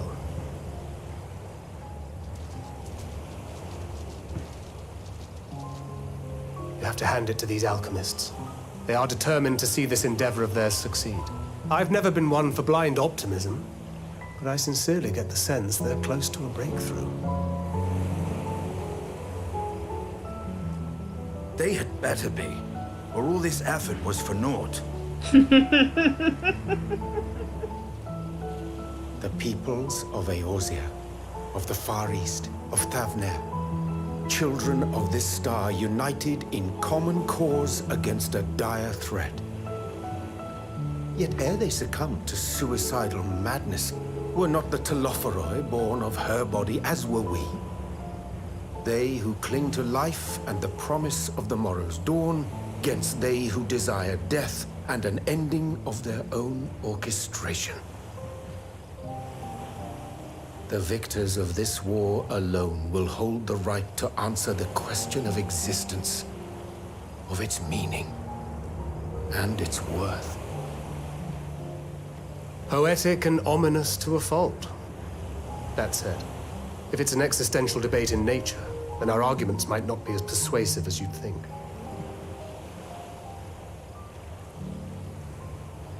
Fandaniel wants to die and take everyone with him in an orgy of pain and suffering. An utterly vile and unforgivable idea. They really made him say orgy. And spat upon by fate and wailing in the deepest pit of despair. Who among us can say they have not entertained similar thoughts? There are nights black as pitch, bereft of hope. No words of comfort can reach you. And it's all you can do to grit your teeth and choke back the bile. The more you see and suffer life's injustices, the more difficult they become to bear. Vengeance is nurtured in similar soil. Though your anger has a broader focus, the sentiment is much the same. A fervent desire to destroy others, to see them drown in torment, as you have. That about sums it up. The will to endure is not always as strong as the urge to burn it all down and salt the earth. Survival be damned. It's a struggle, often close and brutal. Indeed. Well, I, for one, shall pray survival proveth more appealing in the end. As will I. Besides, our chances are much improved when we've the company of others committed to the cause of life. Our vengeful dragoon here is proof of that.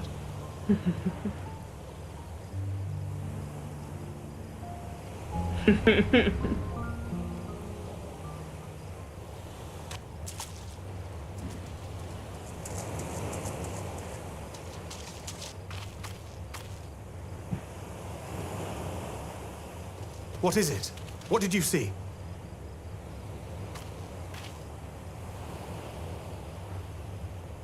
Van Daniel, are you sure?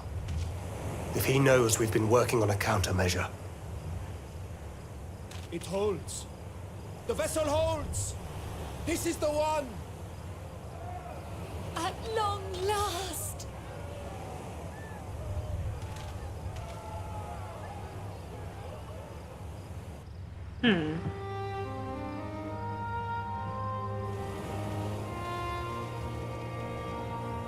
Look!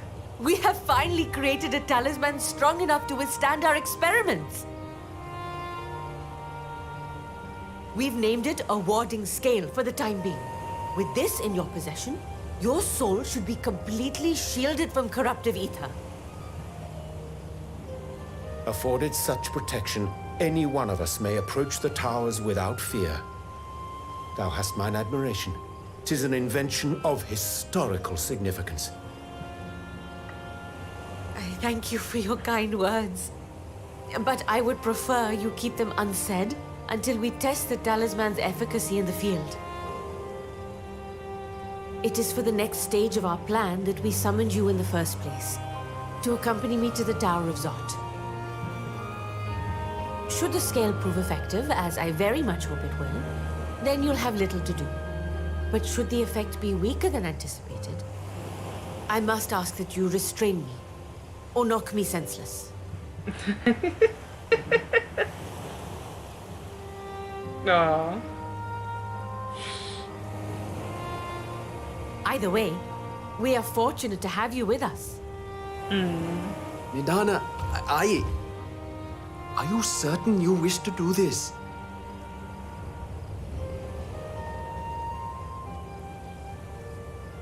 You gotta beat up the elephant. If others are to trust our creations, then we must have faith in them first. And as the senior researcher, it falls to me to lead by example. But should I fail to return, then learn what you can from this attempt and apply it to the next. Our work must continue. Is that clear? I just imagine as a summoner, you summon Bahamut and then just like attack her gently. We'll keep an eye on the place. Just knock her out. Assuming Van Daniel is lurking about, there's no telling what mischief he has in mind for us, or you. Be on your guard.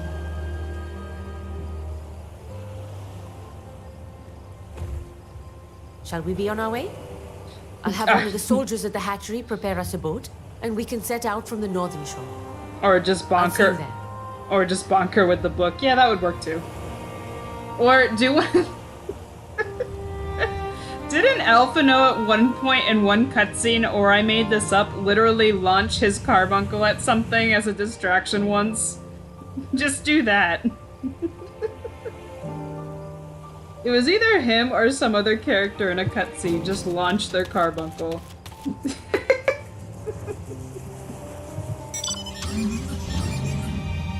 Where do I go? Oh, all the way up there.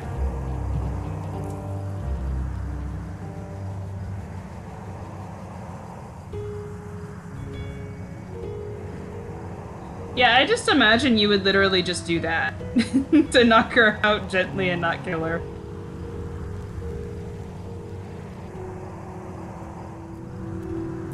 And then summon a Porksy and fix that problem.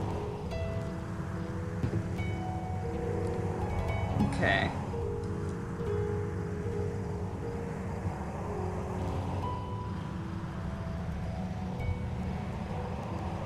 Oh god, I miss not having flying.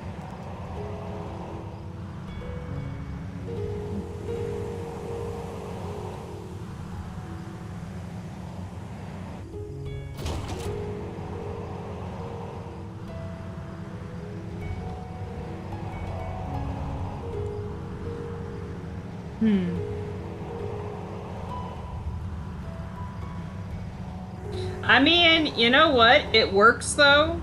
When you know, something's,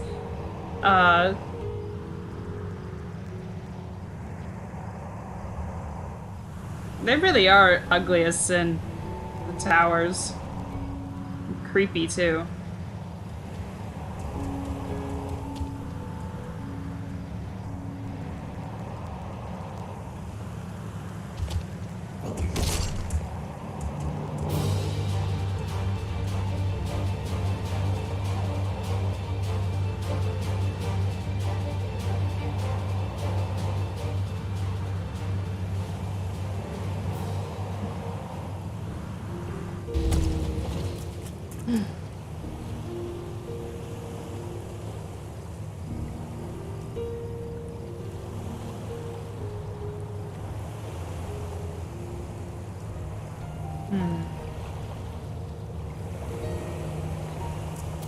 Ma'am, we have a cure for tempering. I will just knock you out and we will administer the cure.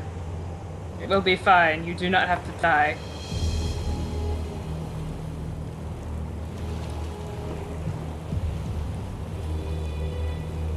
We should soon cross the threshold of the tower's influence.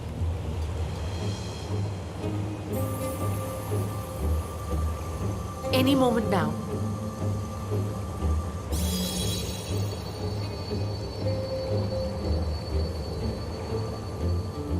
It's working!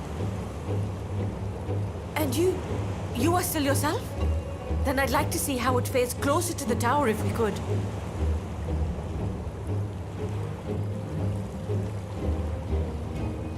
Administer the pig.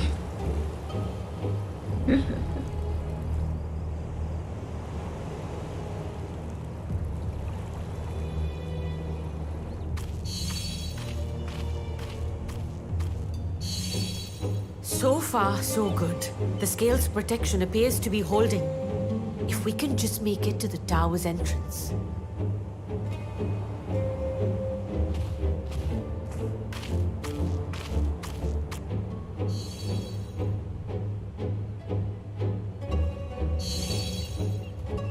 A few more steps.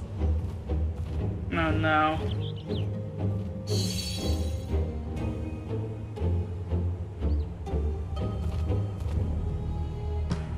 Praise be to the sisters, we made it! And the scale has proven itself to be everything we hoped it would be. Now we can focus on production. Once we've equipped and returned with an entire survey team, this menace will soon give up its secrets.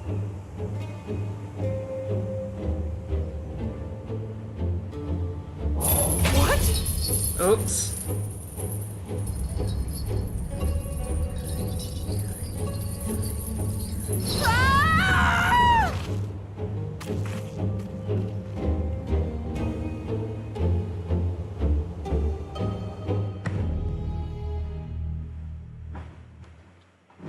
I don't think that was Pandaniel. That was something else.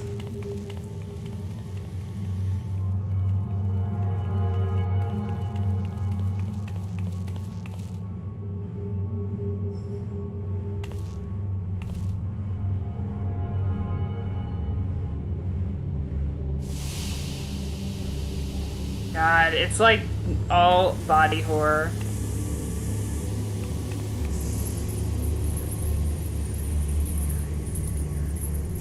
Oh, there we go! No, never mind, it was Pandaniel. Oh, do calm down. You'll only hurt yourself thrashing about like that. Stop!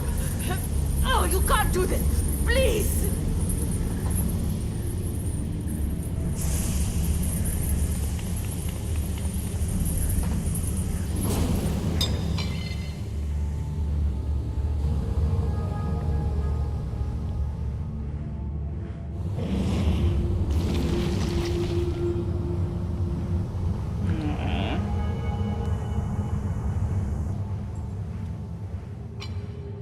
A little late for heroics, I'm afraid.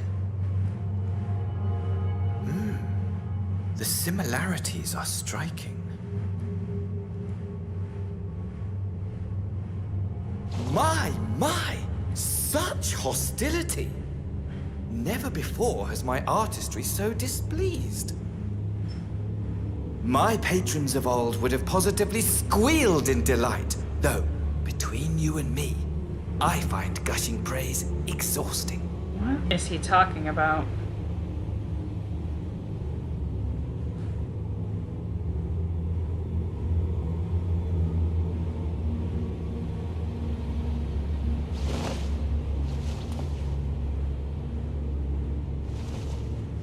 Allow me to tell you a story.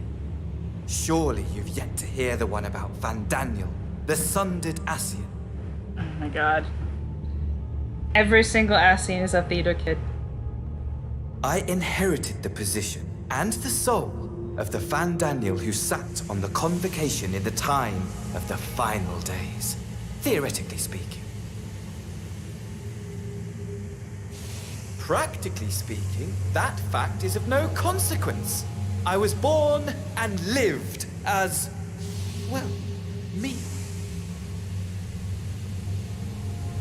Eventually, I was recruited into the Ascians and imbued with the former Van Daniel's knowledge and memories, but I never felt that they were truly a part of who I am.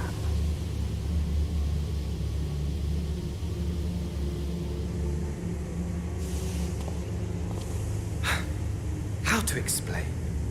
Perhaps if I told you who I was before my Ascian embrace, although that chapter too is a past I've long since discarded. I have it on good authority you've poked your nose into an Allegan ruin or two. Why does it always go back to Alec every single time? Then I expect you've heard of me. The old me.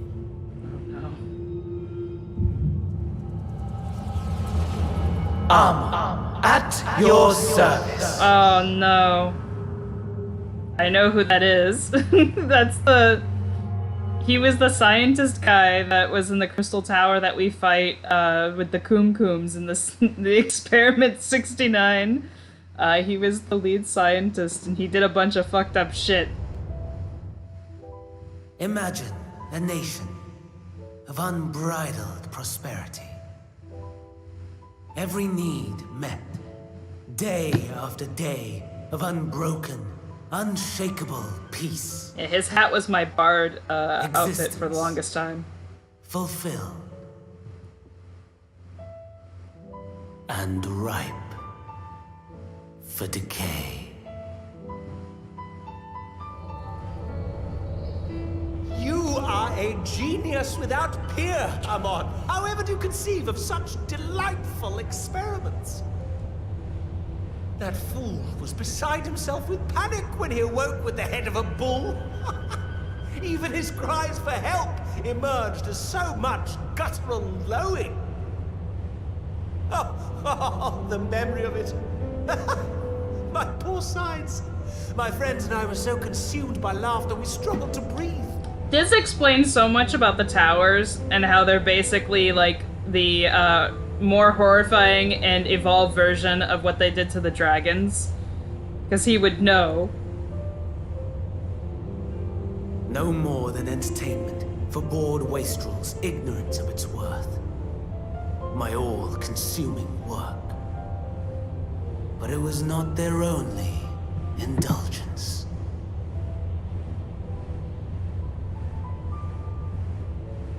For they were ever hungry for stimulation, slaves to the slightest hint that amusement was afoot. Our nation was ailing, but I would see the poison purged. I resurrected a legend, our first and greatest emperor.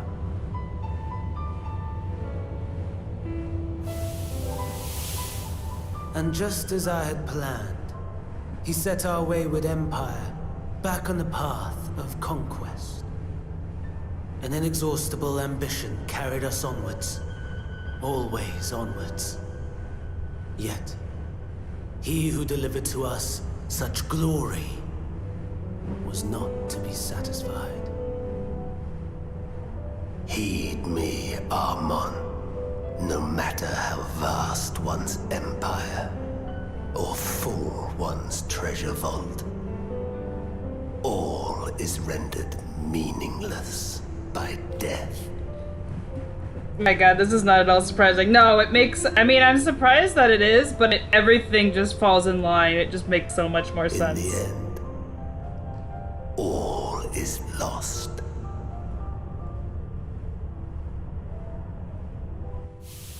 You know as well as I that the Emperor stands to lose this war. And so I have come to claim you.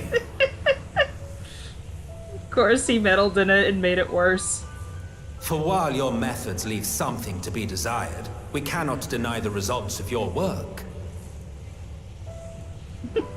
Emmett, you really looked at this man and were like, yeah, let's take him. We can use him. And as fortune would have it, the seat of Fandaniel, your rightful seat, lies vacant and waiting.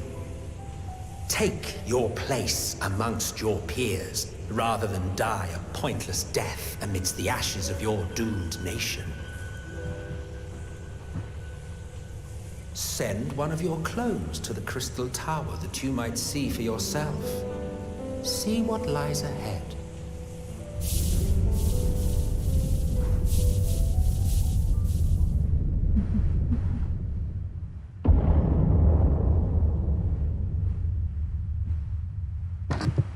The fall of the Empire affirmed the truth. Majestic and tragic, as the Emperor foresaw.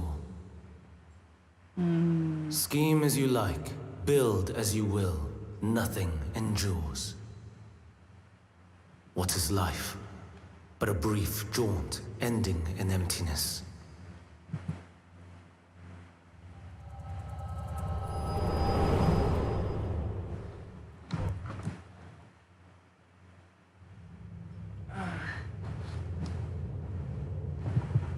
I don't know what level of nihilism we're at, but we're very dire.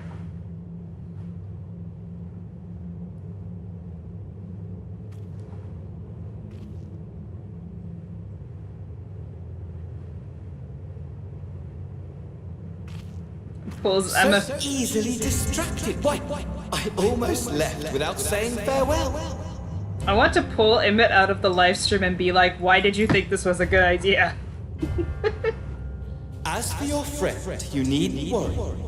These pawns are far more useful to me alive as fuel for the primates.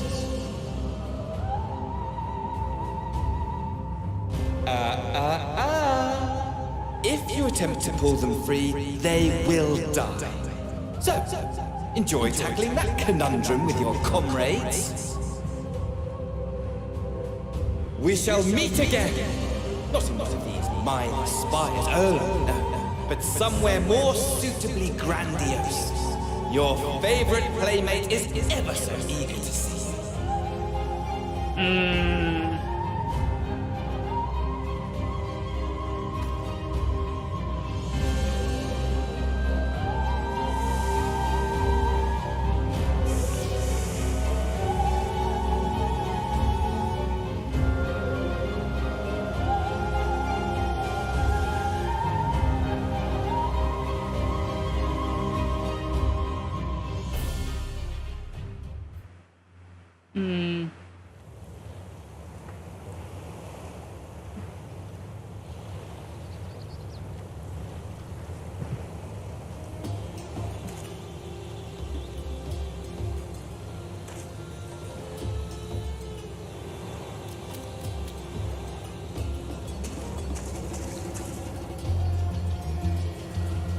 Well, thankfully, we still have the person who made it, and they weren't captured, so they can make more.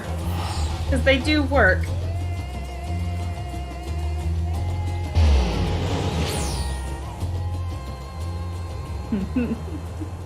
Yeah, I just wanna shake Emmett and be like, what the hell? Why did you do this? Why did you uplift him? This seemed like a bad idea. He seemed very unstable.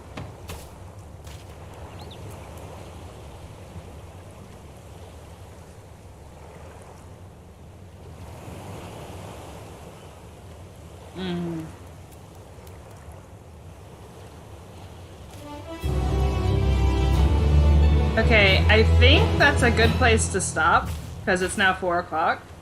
And I think we're kind of at a really good stopping point because I think stuff's about to amp up. So I'm gonna end it here. And yeah, I think I might be able to do 2 streams next weekend, but I'm not sure. One will definitely happen. New quest is the last one of Thavnir, but it takes like 25 minutes. Yeah. Yeah, I'll end it here then, and we'll start right up in Thavnir. I don't know about Saturday, but Sunday for sure. So, have a good night, everybody, or good afternoon, or good morning for a couple of you. Odd. So, but anyway. Bye, guys. Peace.